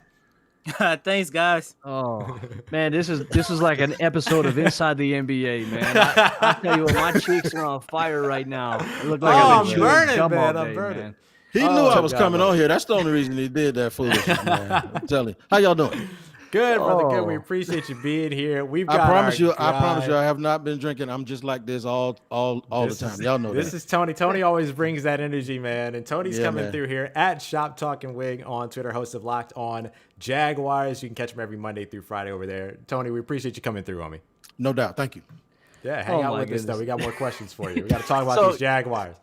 We just talked about the Texans and the Jags week 1, man. But week 2, the Broncos are coming to town at Jacksonville. It's going to be humid. I know that. It's going to be humid. But for you, Trevor Lawrence, obviously coming in as the starting quarterback, the first overall pick in this past year's NFL draft. Looking at his career at Clemson, right? Very, very storied. You look at the Jaguars, they're at this point where they're kind of rebuilding and they're choosing to do it with him. What are your expectations for this rookie quarterback entering the season? Well, it's going to fall on the head coach, Urban Meyer. There are certain guys on the schedule that I expect him to be able to outcoach, like Cliff Kingsbury. I don't think they could coach on the beach in the sand, and I don't think Kingsbury will ever outwit Urban Meyer. Vic Fangio is a different story. And the reason why there are certain guys that it reminds me of when Jameis Winston played in the national championship game against Auburn, and he was playing that old defensive coordinator for Auburn. And Nick Saban even said it at halftime of that ESPN show that they have. He's matching wits with a 60-something-year-old man, and he's getting whipped. And Jimbo has to shrink things up for him and put the receivers in bunch formations because that old guy's beating Jameis up. And this is the thing with Denver. Denver's coach knows what he's doing on defense. And he has some people in Von Miller and, of course, Chubb. And now he's fortified that secondary. And this is where Trevor can get screwed up with a longtime defensive guy. And they can start mixing up and matching up and doing some things because I really think they're going to simplify stuff here in Jacksonville for him and run some of the things that he did at Clemson because that's really what Urban Meyer is all about, the spread offense. So that's a game that really, really frightens me a little bit. And Denver also has offensive weapons in Judy and Fant and some of the running pieces that they have. And those kind of things really, really scare me because I don't think they're going to really depend on their quarterback. They're going to depend on field position, scheme, and then playing defense. And that kind of stuff does scare me with a young quarterback. Absolutely. Now, I got to ask you, with that young quarterback there, is there a game that you're looking forward to early on in the schedule here? The bye week's at week 7 for Jacksonville. Where do you feel like is kind of the prove-it moment for Trevor Lawrence where you actually get a really good idea of where he is and what to expect from him out of the rest of the season. Week 4 in Cincinnati, because it's him and Joe Burrow. That's And that's going to be such a great matchup. It was a great matchup for me too, because James Rapine and I host Locked On NFL on Wednesdays. But what it is that's a replay of the matchup from 2019's national championship game, right? Yep. So you have Etienne and Lawrence versus Chase and Joe Burrow. And what you also have is a situation where Burrow really played well last year. And even though they didn't win a lot of games, he was impressive. So regardless of the outcome, you want to make sure, if you're Trevor Lawrence, that you're on the road on a night game with a short week, and that's going to be pivotal. You're going to have to learn how to turn this thing around in the NFL on a very short week to go in what's going to be a hostile environment early in the year, because regardless if Cincinnati's good or not, it's going to be too early for the fans to be checked out. And it's going to be a matchup of two young guys that are going to be, for the next 10, 12 years, they're going to be matched up. This is the number one guy from last year versus the number one guy from this year. So no matter how you look at it, they're going to be measured against each other. So I think that's a critical game, considering the short week, considering that they have history together. Even Ryan Clark even measured them up early this year, a couple of weeks ago on Twitter. So it's a game that he has to at least play well and not look defeated. Because if you notice now, outside of the Bama game earlier in his career, people are saying that the two games that he didn't look good were when he was matched up against Fields and when he was matched up against Burrow. I think he has a chance early on to kill that myth, and that's a big game on Thursday night in front of the whole world. And it's the Jaguars' only primetime game this year. Big one. That's not a bad one. I feel like that definitely should have been a primetime game. I'm glad that it is. But the one thing I want to ask you, too, looking at the division, the AFC South, where do you see the Jacksonville Jaguars sitting? I mean, Houston, we know the questions. We just saw you and Cody going at it there. They have so many different questions. You know, they've made a lot of free agency moves, nothing that's really going to push the needle. They got a lot of depth now. But outside of it, there's the Indianapolis Colts with Carson Wentz. You have the Jaguars now. Kind of where do you see Jacksonville fitting in that division? I think they have a golden opportunity, and let me explain why. Houston's a hot mess, and Cody, and I know he's enthusiastic, but the dudes act like they wanted to get out of there. Deshaun Watson still wants to leave, okay? And even if he doesn't leave, there were longtime legends questioning everything about the organization, right? So it's like nobody likes anybody in the organization. And then they signed a bunch of guys. They signed some running backs, man. I haven't taken in fantasy since 2010. So it's just right now they're a mess, and they didn't improve themselves at all in the draft. So Tennessee, they've lost a lot of people. They had a bad offseason in 2020. And when you think about it, they've had some attrition on defense. And that window may have closed a little bit for them now. And you don't know if Ryan Tannehill can keep moving in the direction he was moving without Arthur Smith being the offensive coordinator. So we'll see. There may be an opportunity. And then who knows with Carson Wentz. And then the one game the Jaguars did win last year, it was against the Colts. So the thing is, who knows with Carson Wentz, even though I think the Colts top to bottom have the best roster and the best opportunity, there's a chance here for Jacksonville now to beat Houston twice, to possibly split with Tennessee and then split with the Colts, which they did last year. They do that. That's 4 wins in the division. That's 4-2. And then I think because of Urban Meyer, because of his structure, they can sneak up on some people, and they can probably get to 8-9 or 9-8. And who knows? You know, that's a good outlook from 1-15. Yeah, absolutely. So is that your record prediction there? 8-9, 9-8, somewhere around there for these Jags close out 21? Right, because the difference in those two records is the game in London. They've done that every year. They know how to travel. And when Miami's a very good team, but Tua is still unproven. So taking that Miami team to London, where Jacksonville is going to essentially be the home team because of the fact that they're familiar with it, and the fact that they know how to move and how to go to Europe and how to prepare for that, they always seem to have an advantage. And any team that does, is almost like Detroit on Thanksgiving. I don't care who they're playing, they got an advantage, right? So it's an opportunity for them. That could be the swing game. But when I look through the schedule, I look for guys that I don't think can outcoach Urban Meyer. I don't think Arthur Smith can outcoach him. I don't think Cliff Kingsbury can ever outcoach him under any circumstances. I look through those games. I don't know what to expect from Jacksonville, but what I do know is that guy doesn't leave anything. He's a detail-oriented coach, much like Saban, much like Belichick, and every single stone, he's going to turn it over and they're going to play good on special teams. And even if they get beat, it won't be because of effort, and it won't be because of lack of preparation. Gotta love it. Tony, we appreciate you. We appreciate you coming through here. We will be seeing you again, I'm sure, a ton throughout the offseason. And, of course, you can always catch Tony on Twitter at ShopTalkingWig, 2 Gs there. And you can catch him at the Locked On Jacksonville Jaguars podcast every Monday through Friday, Locked On NFL, along with James Rapine on Wednesdays. Tony, we'll see you again here soon, brother. Thanks for coming through. Thank y'all, man. Have a good evening. You too. Boom. And just our social team, our production team right now, if you could go back and get the clip of Tony and Cody going at it. Oh my goodness. Please give me that clip. That is something I will watch on loop for hours. I mean, I haven't laughed that long in a while, but I mean, I love the banner. I mean, we can have inside the Locked On NFL channel, but it reminded me a lot of that Charles Barkley, Shaq going back at each other. It was a good vibe there. So yeah, I feel like that conversation was us like opening up our Twitter group chat and then holding it up to the camera. Like that's all that was. I gotta love that, man. It goes down in the DM. It's incredible. And speaking of incredible, we're gonna move on to our next guest here, who is absolutely incredible. We're gonna bring in our good friend Patricia Traynor of the Locked On Giants podcast. Don't forget, this is the Locked On NFL schedule release show, taking a look at all of the schedules with our local experts here. We're gonna bring in Patricia from Locked On Giants. You can catch on Twitter at Patricia_Traynor every Monday through Friday at Locked On Giants podcast. Patricia, thanks so much for coming through. How are you?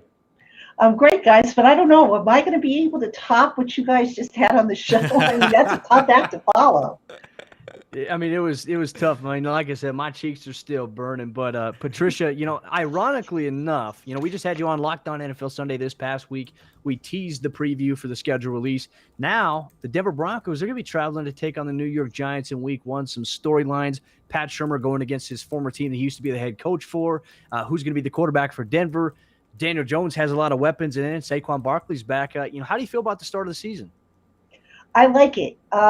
Look, Giant fans, for 2 years, we saw what Pat Shurmur did with the offense, with play calling. And I've made this point in my writings. I've made it in my videos that I've done for Locked On Now. I'm going to make the point in my podcast. I see this, and I hate to use the term easy win, but I think the Giants can mark this one in the W column. I really do. I mean, I know, look, Denver has improved their secondary. The Giants have improved their receiving core, but I think there are too many question marks on Denver, starting with the quarterback. I mean, unless you guys get Aaron Rodgers, which I don't think is going to happen, but too many question marks. And I do know last year that there was some grumbling about Pat Shurmur as a play caller. So I'm not surprised by that. And I just think that the Giants, are just in a better spot, I think, to start the season off on the right foot. Love it. Look, I think that, as I look through the Giants schedule here, some of the, obviously the divisional games are big. What are some of the other games that are within the conference but outside of the division that you kind of have circled for the New York Giants, particularly with them having a pretty late bye week here at Week 10?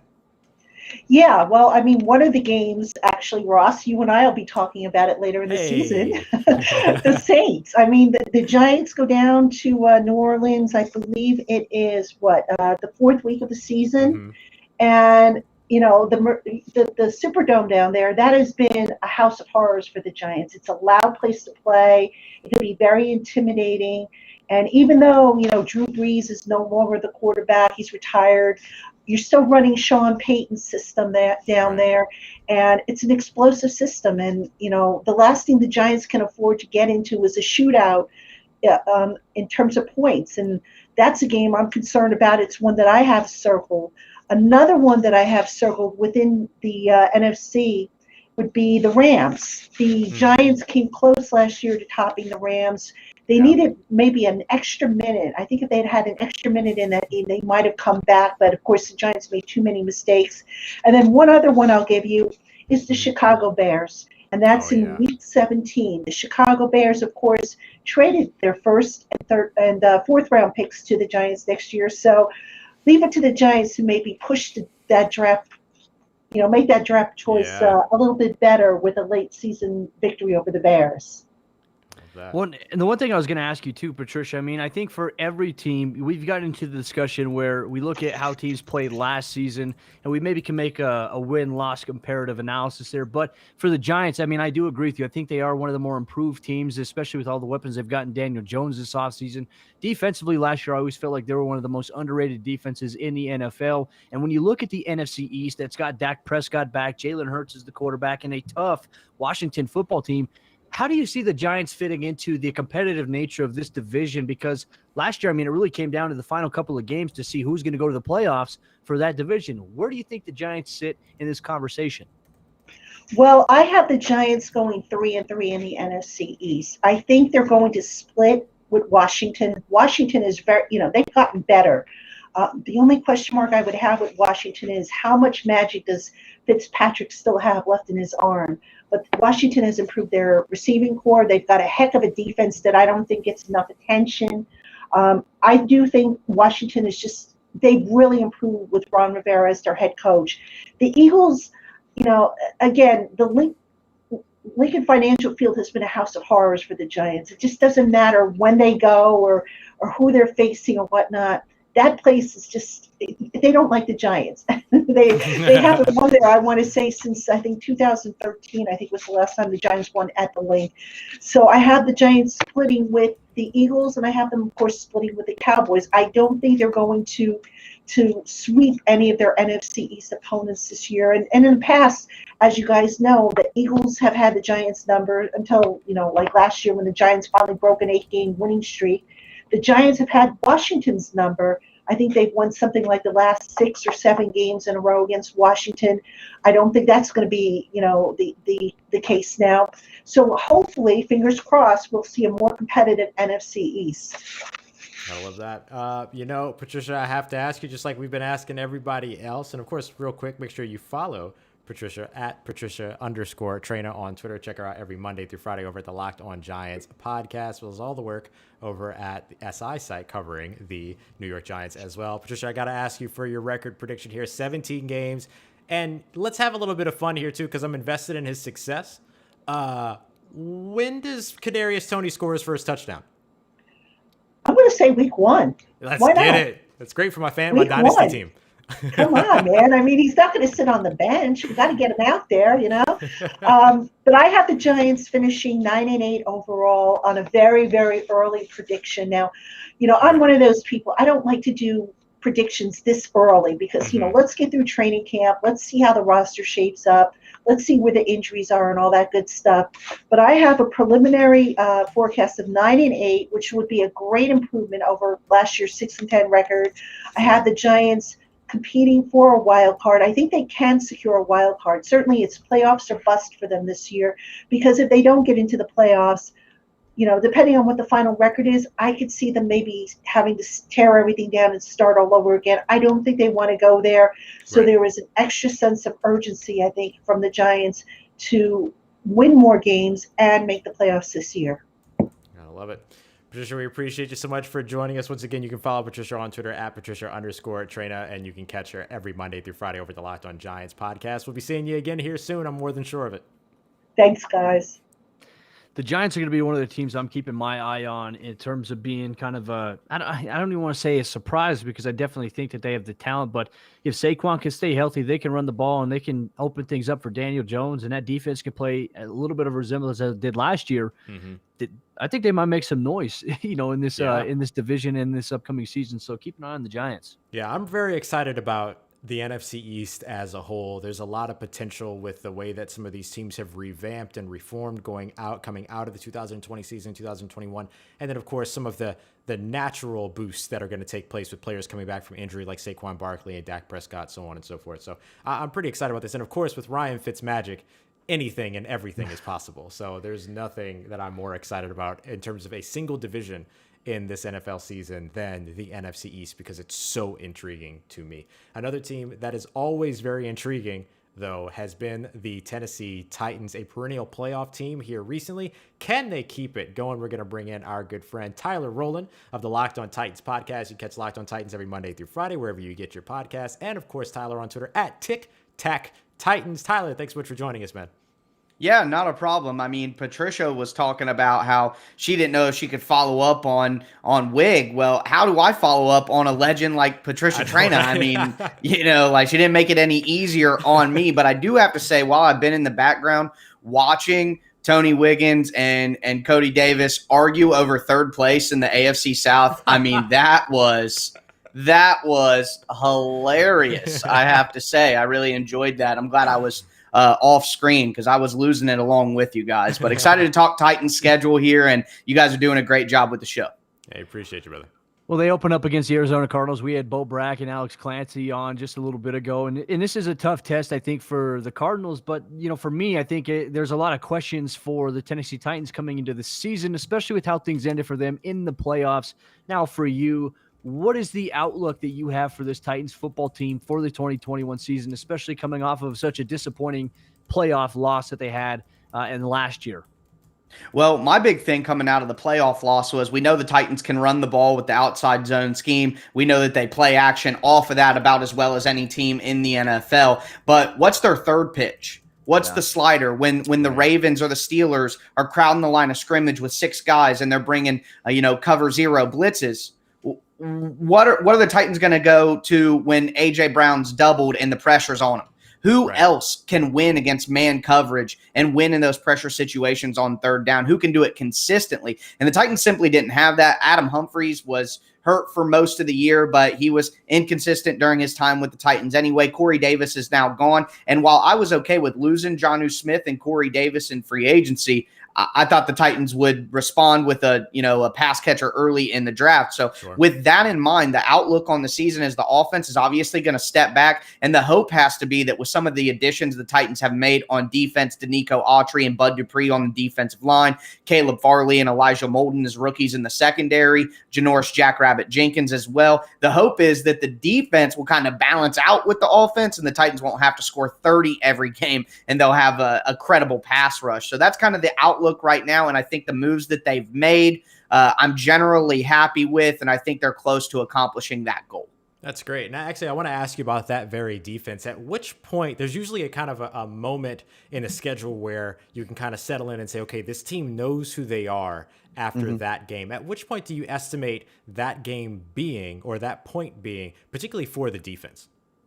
Well, I mean, for the defense, you're going to know what kind of defense the Titans have. And it's more than one specific game. It's more of a quick stretch. I'm not going to, it's obviously the toughest stretch for the Titans, but they have games in a row against Buffalo, against Kansas City. Then they play at Indy. I'm not, Indy could be a good team, but I don't think they're going to be an offensive juggernaut. But then they go on the road and play the Rams. So you're playing Kansas City, you're playing Buffalo, and you're playing the Rams offense within a 4-week stretch. After that month of the season, you're going to know whether the Tennessee Titans have a defense like they had last year with no pass rush and no identity really, or if the Titans have changed the tide and have been able to create some semblance of a decent defense. Those are very difficult offenses to stop, but you'll know whether this is a bottom 10, bottom 5 defense, or if they have improved to league average, maybe a little better than league average. So after that Rams game, you're really going to know what you're getting from the Titans defense based on the offenses they play in that month.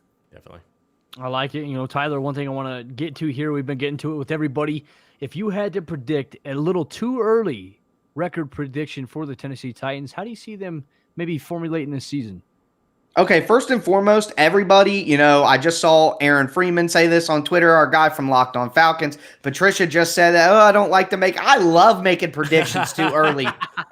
Why not? This is a great time. So, yeah, I would love to throw a prediction out. I do want to note, because who's going to pat you on the back if you don't do it yourself? That's true. I did say the Titans were going to go 11-5 and win the division last year, and there you go. Very good. But anyway, with that being said, I think the Titans will come down a little bit on the offensive side of the ball. They've lost some pass catching weapons. I don't think they've replaced them adequately yet. Roster building isn't done right now. It's May. But with that in mind, losing Arthur Smith, who I think is one of the best offensive minds in the league, that's obviously going to hurt to some level. The defense, while I think it could be improved, it's not going to turn into a juggernaut over one offseason or anything like that. So to me, I do think the Titans win the division again, but I think their record is slightly worse from a winning percentage standpoint. I see the Titans going 10-7, having a very good start to the season, a pretty good end to the season, and that middle stretch that we talked about being very difficult as they play some teams who, quite frankly, I think are going to be better football teams than the Titans. So I see them going 10-7, but I think based on the division, that is going to be good enough to win the AFC South for a second year in a row for the Titans. That's great. That's great. Love Look, it. I'm looking forward to us being able to have our crossover here as we get the 17th game Yes. on November 14th between the Saints and the Titans. So it'll be a lot of fun here. And just a reminder for everybody, as the NFL season creeps closer, crossover Thursdays across the Locked On NFL channel. Always a lot of fun. That's how you get Cody and James. Cody and Tony. And Tony, thank you. Cody and Tony twice a year over there doing what they did, laying all that down. So, Tyler, we appreciate you coming through. Buddy, you can catch Tyler Rowland on Twitter at Tic Tac Titans, as well as with the Locked On Titans podcast every Monday through Friday. Thanks for being here, man. Have a good one, guys. I love it. You know, Ross, here's a great idea for our social team. You know that TikTok video that's going around that's, what's your name? And he goes, Yeah, no, huh? Yeah. Tony. We need, Tony. we need to have Tony and Cody's faces on that. If someone needs to take it for our social team, we can do that. I would literally I'll buy you lunch tomorrow, social guys, if you do that. Seriously.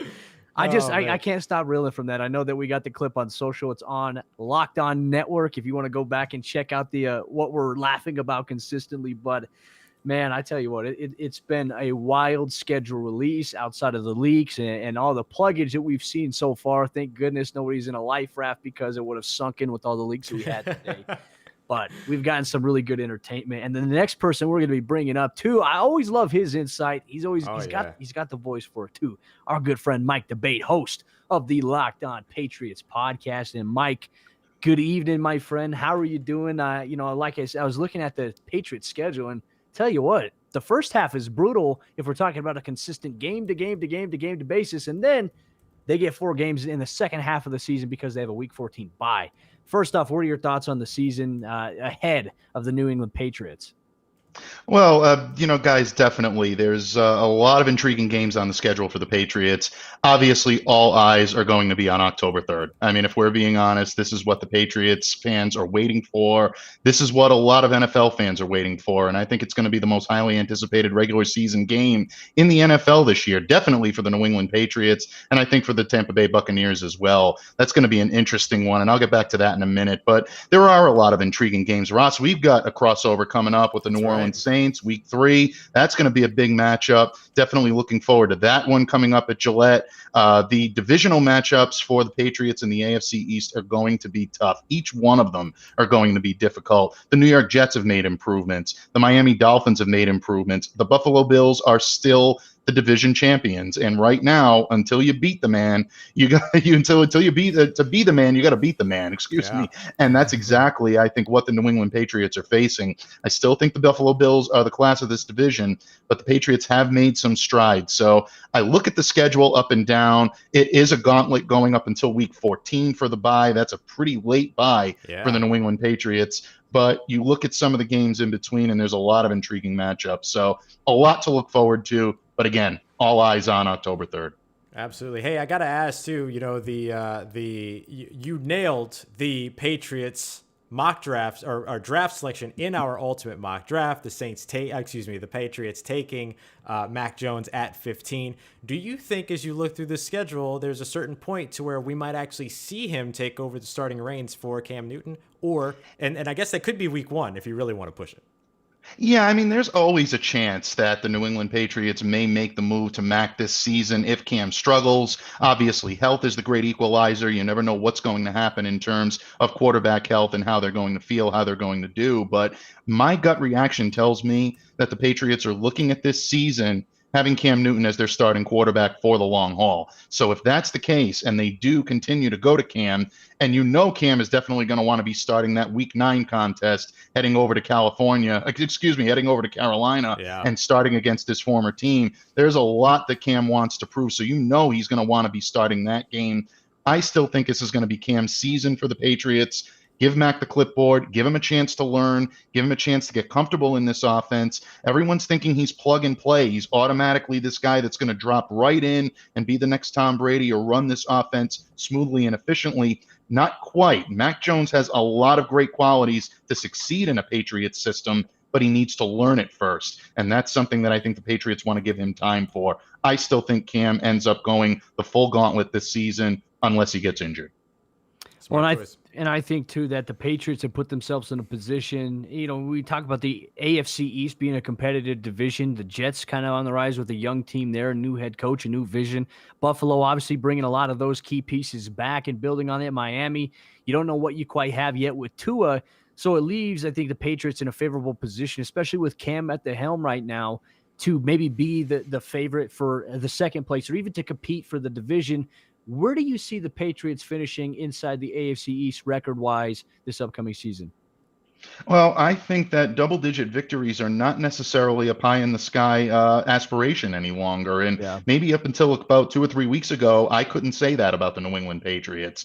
There was still a lot of question marks. There were a lot of holes on the offense. But what Bill Belichick has done is he's filled some of those holes on the offense, answered the quarterback question, but most of all, guys, he has beefed up that defense. Patriots had a lot of problems stopping the run, setting the edge last year. Bill Belichick knew that as well as anyone, went out, fortified the interior of that defensive line, signed some quality edge rushers, drafted a couple, really solidified the linebacking core, and I think really anchored them with a defensive backfield that can provide a lot of pop and a lot of coverage. So with the strength of that defense, looking at their season schedule, I'm thinking right now maybe about 11-6 is a reasonable option for the New England Patriots. Maybe a 12-win season if they can get hot. I still think Buffalo is the class of this division, and the Patriots are still looking up at them a little bit. But ultimately, I do think that the Pats will challenge and be right there and give Buffalo a run for their money. Oh, Pats Nation is going to be on fire all season. So much going on up in New England, and the best way to keep up with all of it is with the one and only Mike Debate over at the Locked On Patriots podcast. You can catch up every Monday through Friday there, as well as on Twitter at MADABTVATEFPC on Twitter, MDebateFPC on Twitter. You can catch him over there as well with all the good stuff. So I am looking forward to it. I ignited Q in the chat. He hates other teams being called the nation. He'll talk about it more here a little bit. But Mike, for what it's worth, for my man Q, I always refer to my listening fan base as Pats fans. I don't go the gamut of calling them Pats Nation. So, Q. There you go. He's got it. We appreciate you so much for coming through, Mike, and we'll talk to you again here soon. Absolutely, guys. Thanks so much for having me on tonight. Appreciate you, brother. I tell you what, they have 13 straight weeks of playing football. And Ross, I just go back and I think about when I played and even when you played. That's a lot of games. That's a lot of wear and tear. And not to mention, you're going to throw a Thursday night football game in between one of those games. Right. That is brutal on the body. You got to make sure you're taking care of your body in that nature, in that regard there. But for them, they get a week 14 bye, and then they only have 4 games in that second half. It's nice looking at it from that standpoint, but I'm telling you what, that 13 weeks is going to be brutal on paper, just looking at it. That's 3/4 of your schedule being considered up front. That's very, very challenging for certain. But I'll tell you what, if there's any coach out there that's going to be able to help a team handle that, it's Bill Belichick. I think they'll be fine. We'll see. But it'll be a challenge. It'll be a challenge for sure. I want to see a week-to-week progression from week 1 to week 13 of what Bill Belichick looks like. If he's gained any more like bags around the eyes, wrinkles. I mean, we're going to coming out with the cut-off sweater after week 5 or something like that, you know?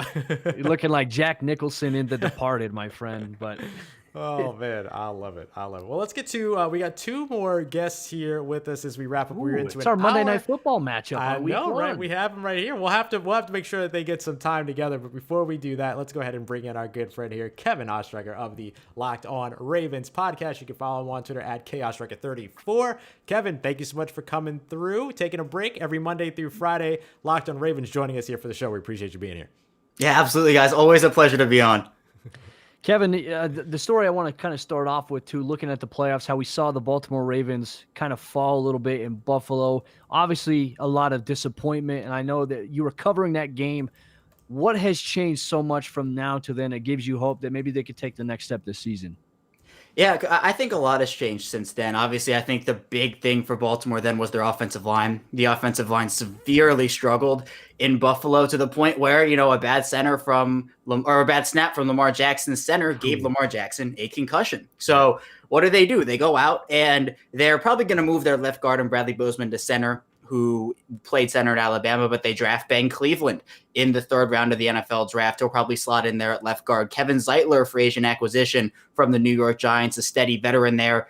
And then also signing Alejandro Villanueva after the compensatory pick formula deadline, where if you sign an unrestricted free agent, it no longer impacts that formula. Baltimore, one of the best at doing that, so they use that to their advantage. So they have pretty much a revamped offensive line. Plus, I think one of the biggest things that people don't really underrating right now is the fact that Ronnie Stanley, one of the best left tackles in the league, is coming back from a gruesome injury that he suffered midseason against the Pittsburgh Steelers. So there's obviously the offensive line, but I think also Lamar Jackson has more weapons. And I think that's obviously Rashad Bateman. That's Tylan Wallace, 2 draft picks for Baltimore. Sammy Watkins. So many different pieces to this offense now that the Ravens can move guys all around the field. It's not just they're going to have too many slot options. They're not going to have too many outside options. They have a good medium, I think, of players who can play both positions. And, there's going to be no shortage of weapons for Lamar Jackson, not even to mention Mark Andrews, who I think is Lamar Jackson's favorite guy to throw to. So the defense played pretty well in Buffalo, but for me, I think the offense is really what needed to improve. And that's saying something because the offense is so high-powered, even just with Lamar Jackson in there. But now it's going to be even better in 2021. Absolutely. So we're going to talk about the primetime matchup here in just a moment between the Ravens and the Raiders to open up Monday Night Football in week 1. But 5 primetime games for the Baltimore Ravens, the Raiders, the Chiefs, the Colts, the Dolphins, and the Browns. Outside of the divisional game against the Browns, which of these primetime games are you most looking forward to for the Ravens? Yeah, Ross, I think it has to be week 2. I think Kansas City, that's the game that I think every Baltimore fan has on their minds right now. It's been tough for Baltimore to go up against Kansas City over these last 3 years. They have not won a game. They have struggled to contain Patrick Mahomes in that offense and have struggled to score points on their own at points. And it really seems like it comes down to one quarter. They'll either take themselves out of the game early and then claw their way back, but just not have enough juice because they dug that hole early, or they'll just not be able to seal the deal. I think the most heartbreaking loss was the one 3 years ago in 2018, where the Ravens were up on Kansas City late. The Chiefs had a 4th and I think it was 9. They rush Patrick Mahomes out of the pocket. He throws this bomb to Tyreek Hill that is just out of the fingertips. Kansas City goes on to win the game. So people want that win against Kansas City. The Ravens flock, not Ravens Nation, wants that win against the Kansas City Chiefs. And so for me, all the primetime games, Baltimore obviously having the 5, as you mentioned, Ross, the maximum allotted primetime matchups you can have for an NFL team. The Ravens earn their right to be in those situations, but now I think they have to earn the right to beat the Kansas City Chiefs, something they've been trying to do for a really long time now. I think a lot of NFL teams would love to be able to do that. Tampa Bay, luckily, they were able to do that. But, the one question I have for you here before we get you out of here, you look at the Baltimore Ravens, you look at the division there, and the AFC North, last year you can make the argument it was one of the best divisions in football, it was one of the toughest. I think it's going to be the same way. I think each team in that division got better. I think that Pittsburgh might be the anomaly. They might regress a little bit because, look, they still have Big Ben, and I thought it was absolutely wild for them to pay him that amount of money that they did. I have my concerns and reservations about Pittsburgh, but I think that Cincinnati's on the rise. Cleveland is definitely a strong consideration, and Baltimore with their combination of offensive talent with Lamar Jackson, and now you factor in the still strong defense. How do you see them fitting into the AFC North this upcoming season?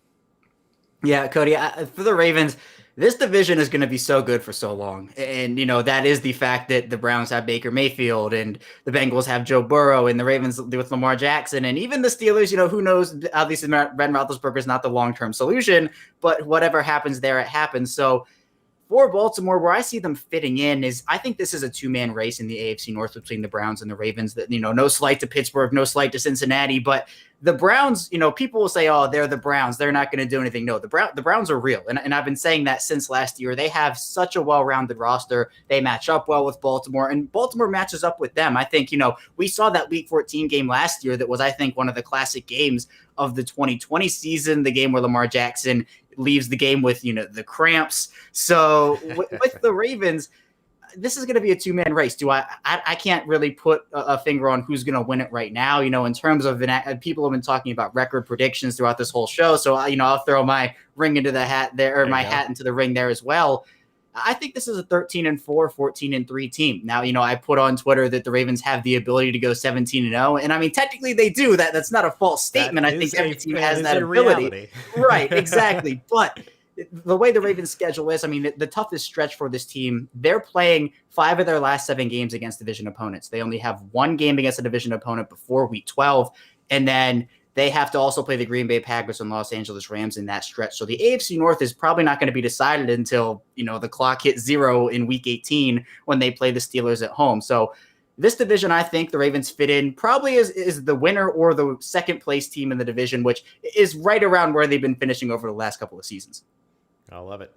Before we get you out of here, Kevin, this just is too good a transition here for us. Our next guest is your boy Q from Locked On Raiders. You guys open up the season, so let's get just a quick little preview of what's going to be a Week 1 crossover Thursday episode. We've got your boy Q, we've got Kevin Ostraka. These guys are going to be going head-to-head to open up Monday Night Football for the season. Q, how are you guys? How are you feeling about this matchup?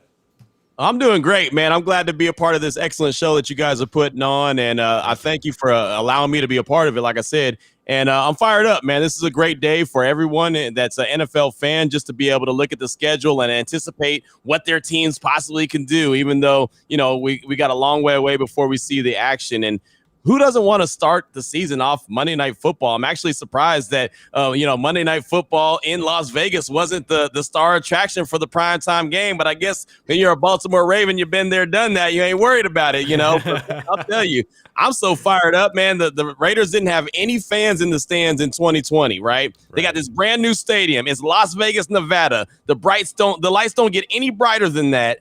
And then you got the Baltimore Ravens, Lamar Jackson. You got all the storylines that go. Man, it don't get no better than that, man. Monday Night Football starts the season. It's the only Monday Night Football game. Usually it's a doubleheader. It's a single show this time. Thankfully. Come on, man. All eyes. It's like Tupac would say, all eyes on me. Kevin, how are you feeling about the matchup to open it up, man? No, I agree. I mean, it's going to be an electric atmosphere there in Las Vegas. And I think this has storylines just in terms of former Ravens who are now in Las Vegas, who will be playing in Raider uniforms. You have Yannick Ngakoue, who the Raiders gave a fully guaranteed deal. You have Willie Snead, who the Ravens let go and didn't bring back. Now he's with Las Vegas. Then John Brown, who was a couple years ago a former Raven, he's going to be there. And obviously Darren Waller, the wide receiver who the Raiders turned into a star at the tight end position. And plus, obviously the quarterback matchup, Lamar Jackson versus Derek Carr, I think is a better quarterback matchup than some people anticipate it being. But I think that, the bright lights, the Ravens have those primetime games, and starting it off in Las Vegas, I mean, I don't think there was a better option for this team. Yeah, absolutely. Q, hang out with us. Kevin, we appreciate you very much for coming through. Remember, you can follow Kevin on Twitter at ChaosRecord34, coming through with the Locked On Ravens podcast every Monday through Friday. And these two right here, a little preview, crossover Thursday, Week 1. Kevin, we appreciate you coming through, homie. Absolutely. Thanks so much. Thanks, man. Q, I know we say your boy Q, but you're our boy Q, man. We really appreciate you on here, man. And I tell you what, this is an interesting year. And I think when we look at the AFC West, I know you and I will talk 2 times per season. Yeah. But, looking at the schedule, though, I'm looking at the Raiders schedule right now. A Week 8 bye, you open up against Baltimore. You're on the road at Pittsburgh. Then you have a home game against the Miami Dolphins, a divisional game against the Chargers. Then you play the Chicago Bears, the Broncos, then the Philadelphia Eagles before your bye week. Do you feel like this might be the toughest stretch of the schedule here to open the season for the Raiders, or do you feel like that stretch will come a little bit later? No, I really don't like the beginning games that the Raiders have. I mean, I don't care who the Raiders play, honestly. I mean, the schedule's the schedule. You're going to play a tough schedule regardless. But I hate just how you rolled it out. At home at Baltimore, on the road against Pittsburgh, at home against Miami, on the road against LA, even though the Chargers, that's Raiders home south. I mean, whatever, that is what it is. Raider Nation owns LA, so that's is what it is. But then you're at home against Chicago, on the road against Denver, at home against Philadelphia. You have no continuity. You have no, you don't get to have a couple games at home or even a couple games on the road. It's just like go back. It's just back and forth, and so you don't get settled at all. So that bothers me, and that's a tough stretch. And then you go on a bye, and then it almost happens again. And you have a couple back-to-back on the road games and a couple back-to-back at home games, but it's so back and forth. It's you want to talk about frequent flyer miles, man. The Raiders are going to get theirs this season. I don't know the numbers, but I promise you they're going to be big time. Yeah, that's one of the big things that I always enjoy looking at a couple days after the schedule release is what's the travel distance. And again, the AFC West, the NFC West, they always do the most traveling just because of the great divide of where the teams are located within the U.S. So as you look through all of this and you look through the schedule as it is, you talked about what the sort of most challenging portion of the schedule is, but where's the point at which this team you feel like has the ability to settle in, find its identity, and maybe hit their stride? I mean, you tell me. I look at the schedule and I'm telling you, man, it's one of the toughest schedules that I've seen in a while. And I feel like the Raiders have a very tough schedule every year. I was going to say, this has happened before, right? To where, like, wasn't it just a couple years ago to where the Raiders didn't play a home game for like 8 weeks or something like that? Exactly. Yeah. They went all the way to London and did all kind of craziness, foolishness. But, I mean, none of these teams are slouches. You know what I mean? Like, you look at it, every single stretch of games is tough. And it's crazy. I'm okay with that. The thing about it is last season, there was the second half of the season we like to call in air quotes, and everyone said, oh, this is an easy stretch for the Raiders. Well, guess what? They fell flat on their face during that easy stretch. So, I mean, it really doesn't matter. I honestly believe that they do a better job against the tough stretch or when they think that it's really, really tough. I feel like they play at a higher level. So, I mean, it doesn't get easy at all. I mean, you got the Giants coming out of the bye. Who knows if they've gotten better this year or not? But then you got Kansas City. And maybe coming out of the bye, you have the Giants on the road. So that's, it's a road game. It's early. Kansas City at home. Okay, you feel good about that Sunday night football game. It's going to be a fun atmosphere at home. You know what kind of opponent that's going to be. You got Cincinnati then after that. So maybe Cincinnati is still struggling. Maybe they haven't figured out how to protect Joe Burrow. So maybe you feel decent about, 2 out of 3 of those games. You feel like you could you could beat the Giants and you could beat the Bengals. Kansas City will be a crapshoot. It always is with the Chiefs. And then you go on the road to Dallas on Thanksgiving, which is a primetime game in Jerry's world. I feel like, you don't know who the Cowboys are going to be because their defense was just like the Raiders defense was in 2020. It stunk, so can they improve their defense with a former Seattle Seahawk, just like the Raiders are trying to improve their defense with a former Seattle Seahawk? I mean, the storylines match up. People don't think they think I'm crazy when I say it.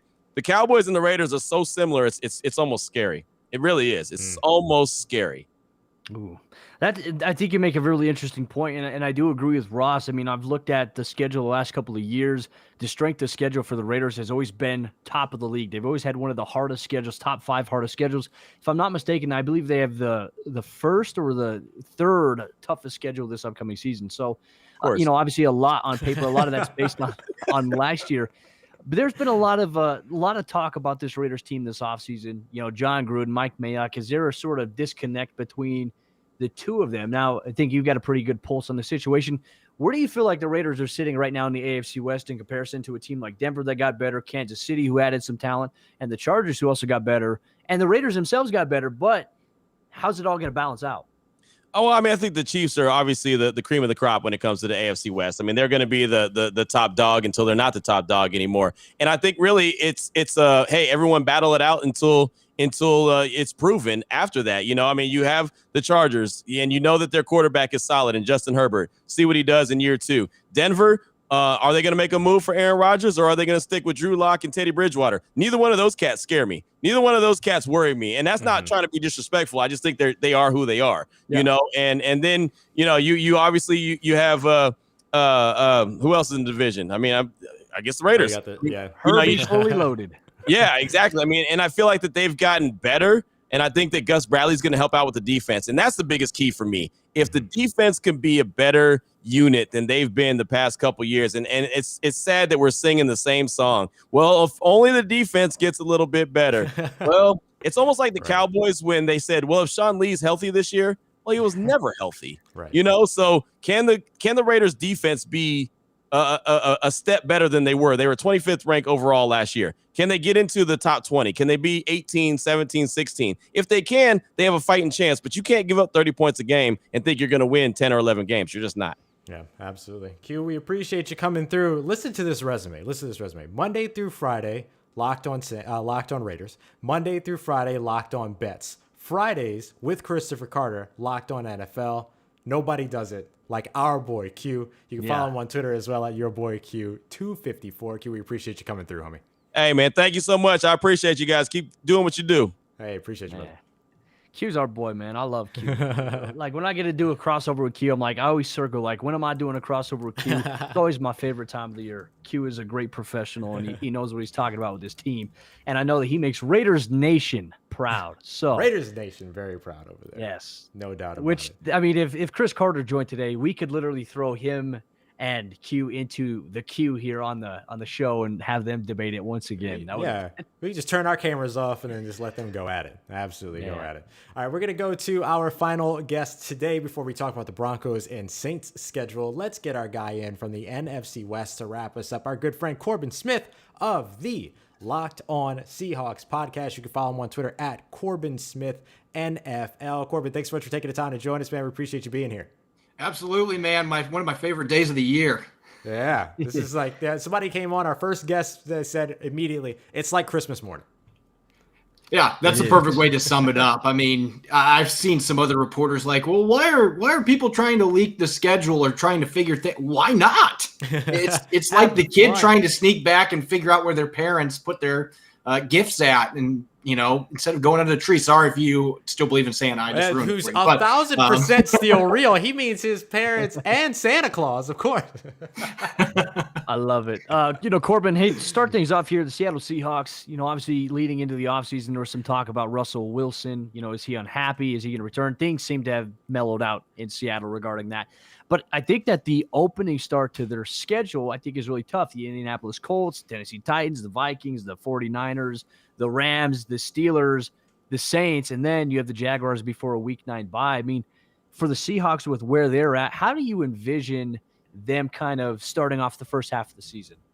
So you mentioned how difficult that start of the season is. The first 7 games, you're playing against playoff caliber teams because the 49ers obviously were ravaged by injuries last year. You got to deal with them probably fully healthy or mostly healthy in week 4. They're going to be right back in the thick of things, being one of the best teams in the NFC. And then week 3, the Vikings, they've added some really good players in the offseason. I thought they had a solid draft too. So those are the 2 teams that didn't make the playoffs from those first 7 opponents. And I just look at the types of teams they're going to be playing right out of the gate. The Colts love to run it down your throat. They've got one of the best offensive lines in football. Jonathan Taylor is a great running back. Week 2, you got to try to tackle Derrick Henry right after that. And in week 3, Dalvin Cook's coming to town too.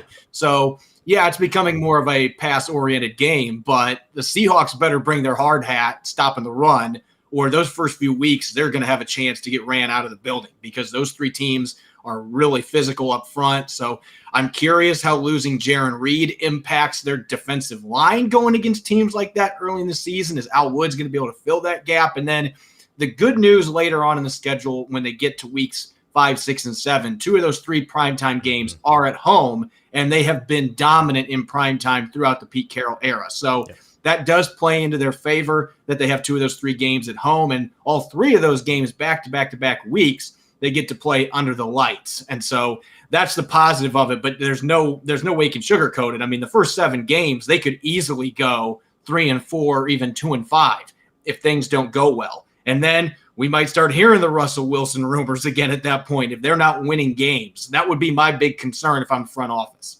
Yeah, absolutely. So the bye week coming there at week 9, you mentioned the 3 straight primetime games that are there. You get the short week going into Thursday Night Football, but then you get a nice kind of mini bye going into a Sunday Night Football game, and then an extended week going into a Monday Night Football game before getting back to the regular Sunday schedule on Halloween Day going up against the Jacksonville Jaguars. Let's talk about the Russell Wilson story here for just a moment, because we didn't see anything happen with Russell Wilson before this season. Is there a chance that we see you mentioned some rumblings or maybe some talk heading up around the trade deadline? Does the trade deadline or the end of this season make more sense than anything that could have been done at the beginning of the season? They're not going to move him during the middle of the season. That's completely out of the question. But I've been saying this all along. I mean, everybody that I talked to said that the Wilson trade rumors they were overblown. Everybody I talked to said there's some friction, but it's not to the point where John Schneider is going to be trying to trade him away. And certainly his agent coming out and giving 4 teams made it look like there was some fire there. So I understand why some media people ran with it. But I mean, I didn't talk to anybody that thought oh, Russell Wilson's got a good chance of getting dealt. Nobody relayed that information to me, and it ended up playing out the way I thought it was going to. But next year, when he's only got 2 years left in his contract and he's going to be 33 going on 34, if this team does not go out and win playoff games, I think that's the thing that's most frustrating to him right now, is since they made the Super Bowl and had that unbelievable loss to the Patriots that second year in a row, they have won, I believe, only a couple of playoff games since that time, and they have not gotten past the divisional round with Russell Wilson in his prime. So I think he's really frustrated about that. If they're not able to get over that hump and win games in January, get back to the NFC Championship game or the Super Bowl, I think that frustration is going to continue to grow, because there clearly are some issues between what Pete Carroll wants to do and what Russell Wilson believes he should be doing. And winning cures that kind of stuff. But if you're not able to win in January, he's going to be looking at what Tom Brady's doing and other quarterbacks and saying, you know what? I think I got a better chance to get back to the big game somewhere else. And that's where you can have some real issues in offseason 2022. Absolutely. Well, we talked about how tough the schedule obviously is for Seattle. What is your record prediction for maybe kind of a little bit of too early record prediction for the Seattle Seahawks this upcoming season? So I mentioned that first 7-game stretch, and obviously if that does not go as planned, I think that could derail their chances of not only winning the NFC West, but getting back to the playoffs, because you consider, I think every other team in that division has true playoff aspirations. The Cardinals got a lot better this offseason. The 49ers are going to be healthier. The Rams upgraded at quarterback, and they've added a few pieces. So it is going to be the toughest division in football. If they go 3-4 in that first 7 games, they might be able to survive, but it's going to be really difficult to win the division starting like that. Yeah. That being said, I think as long as you have Pete Carroll on the sideline, I know there's some people that don't love Pete Carroll at this point, but look at what he's done getting this team to the playoffs. I still think he's one of the best coaches in the NFL. You've got Russell Wilson under center. They added another playmaker in Dwayne Eskridge, which I loved that pick, putting him in there, a guy that can create after the catch. They got an offensive lineman in Stone Forsythe that might not have to play this year, but I think he's got high upside. They went out and they got Gabe Jackson, one of my favorite guards, who I think is going to immediately help pass protection for them, trying to keep pass rushers away from Russell Wilson. I think this team, even with the lack of draft picks that they had, I think they are built to win right now. They've just got to find ways to be hot going into January, into those playoff games. I think they go 12-5. I think there's going to be a lot of games they win that are close, but Pete Carroll, that's something they have done throughout his time there. They know how to win those close games, and I think they're going to continue to do that. I think Russell Wilson is still the great equalizer when we're talking about those close games. I still think he's easily the best quarterback in the division, even with Matthew Stafford coming to the NFC West. So to me, that's always good for double-digit wins. And I just think the defense, the way they played the second half last year, they added some pieces. A lot of those guys are coming back. They should be much better for the entire season on that side of the football. So I still think this is a team that can contend for one of the top seeds in the conference. I feel like you can easily see the NFC West walking away with 3 playoff teams again. I mean, 4. I think you could have 4. Maybe. It's possible now. Yeah, it's an incredible division, and they're going to be a ton of fun to watch. And Seattle, of course, a large part of that intrigue, is one of the better teams in the NFC and in the NFL. Corbin Smith at Corbin Smith NFL on Twitter every Monday through Friday over at Locked On Seahawks. Thanks so much for taking the time to join us, Corbin. We appreciate you, buddy. Thanks, guys. I appreciate it as always. Keep doing what you do. Appreciate you, man. Thanks, Corbin. Yeah, the Seahawks are a team that's intriguing. You know, I still think that last year, watching them defensively was so hard on the eyes. It really was, considering that they were putting up the numbers that they were on offense. They were putting up historic numbers, and they were on pace to have some historic numbers offensively. And then all of a sudden, the defense, they just can't stop anybody. I mean, they're allowing countless yards. That was a big disappointment. So we'll see how things go for them there. Absolutely. All right, Cody. Closing out the show here as we wrap up 2 hours of schedule talk with all of our local experts. This was a phenomenal night, but we're not done just yet. We got to talk about the Broncos, got to talk about the New Orleans Saints. Let's get to those Denver Broncos. Of course, you, Cody Roark at Cody Roark NFL, host of Locked On Broncos. What are some of the insights that you can give us about that Denver Broncos 2021 schedule?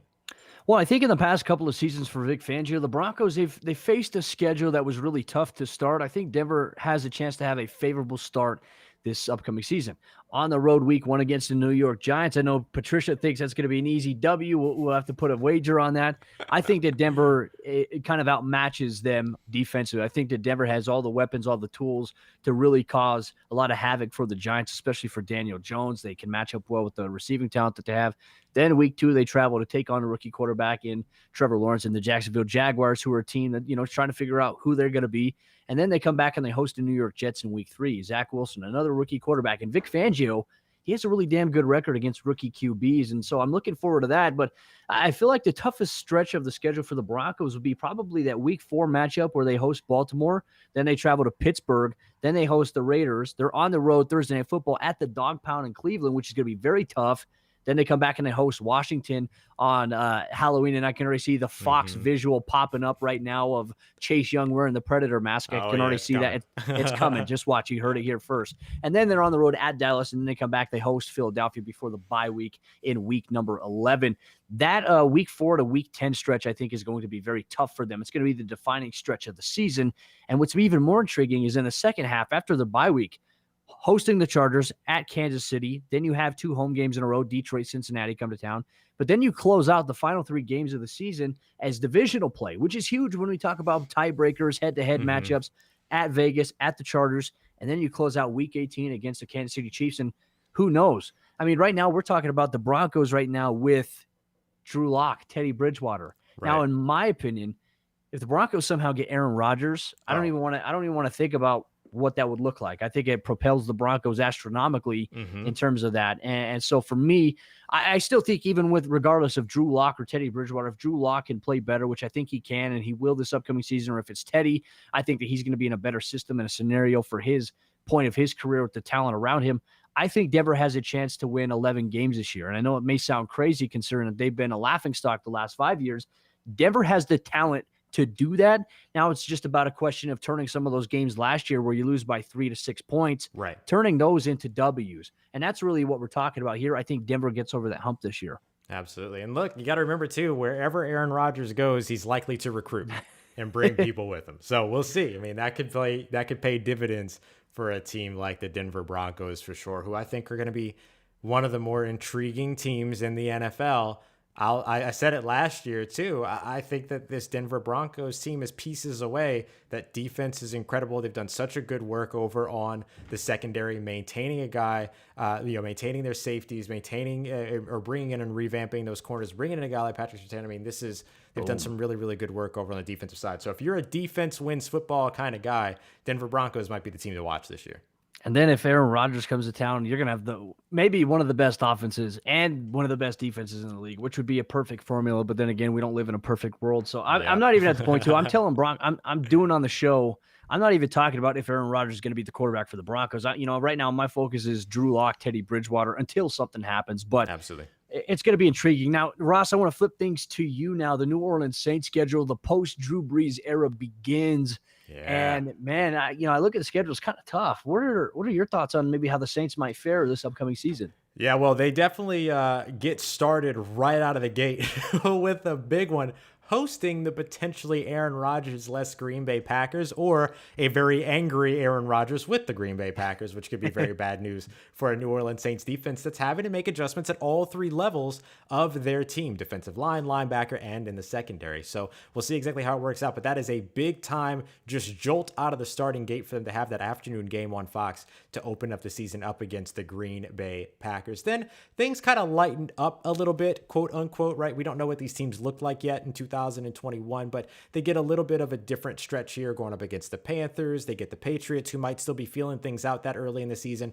the Giants, who might still be feeling things out that early in the season, and of course the Washington football team. The Saints are playing against the NFC East, who I talked about as one of the more intriguing divisions this year in terms of the amount of growth that every single one of those teams may be able to show. So no easy W's in the NFL for at all. The Saints do get an early bye though, week 6, which for the city is great because it's the second week of Jazz Fest. So it actually kind of works pretty well. Everybody gets to go to Jazz Fest, no overcrowding with the Saints game and everything. So that's actually works out pretty well for them. But when it comes down to the team, that's a very early bye week because then they come back and all of a sudden they've got 12 games straight. So it's kind of the opposite of what we talked about with the New England Patriots, right? Yeah. They open up the season with all of those games, and then all of a sudden you come out and you have 3/4 of your schedule left to play in this instance for the New Orleans Saints. So that'll be really, really interesting to watch for sure.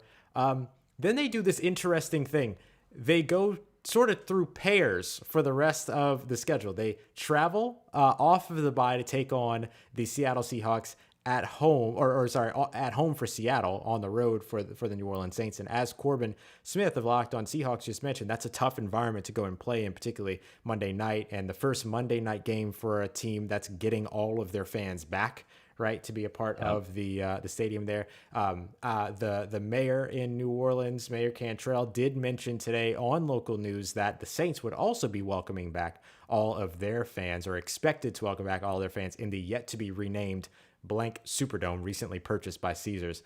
So there's an opportunity there for the Superdome to just be packed and raucous and continue to be one of those really tough environments to play in as they open up against the Green Bay Packers. But then they go after the bye week on the road to Seattle. They got 2 games at home, 2 games on the road, 2 games at home, 2 games on the road, then back to 2 games at home. And so they end up doing these sort of like double dips at home and away for the rest of their schedule before they close out against the division rival Atlanta Falcons. I think one of the most challenging stretches for this team is going to be coming right out of the bye week. You got Seattle on the road, you're bringing in Tampa Bay at home, you got another divisional game at home right away against the Falcons, you're traveling for the new game up against the Tennessee Titans, AFC South, NFC South, and then you're also going back on a second part of a road trip there, or the second game of that quick road trip with the Philadelphia Eagles, where the Saints lost last year. And then you're back at home on Thanksgiving Day playing, or Thanksgiving evening, in a primetime game, one of the Saints 5. So even without Drew Brees, there's still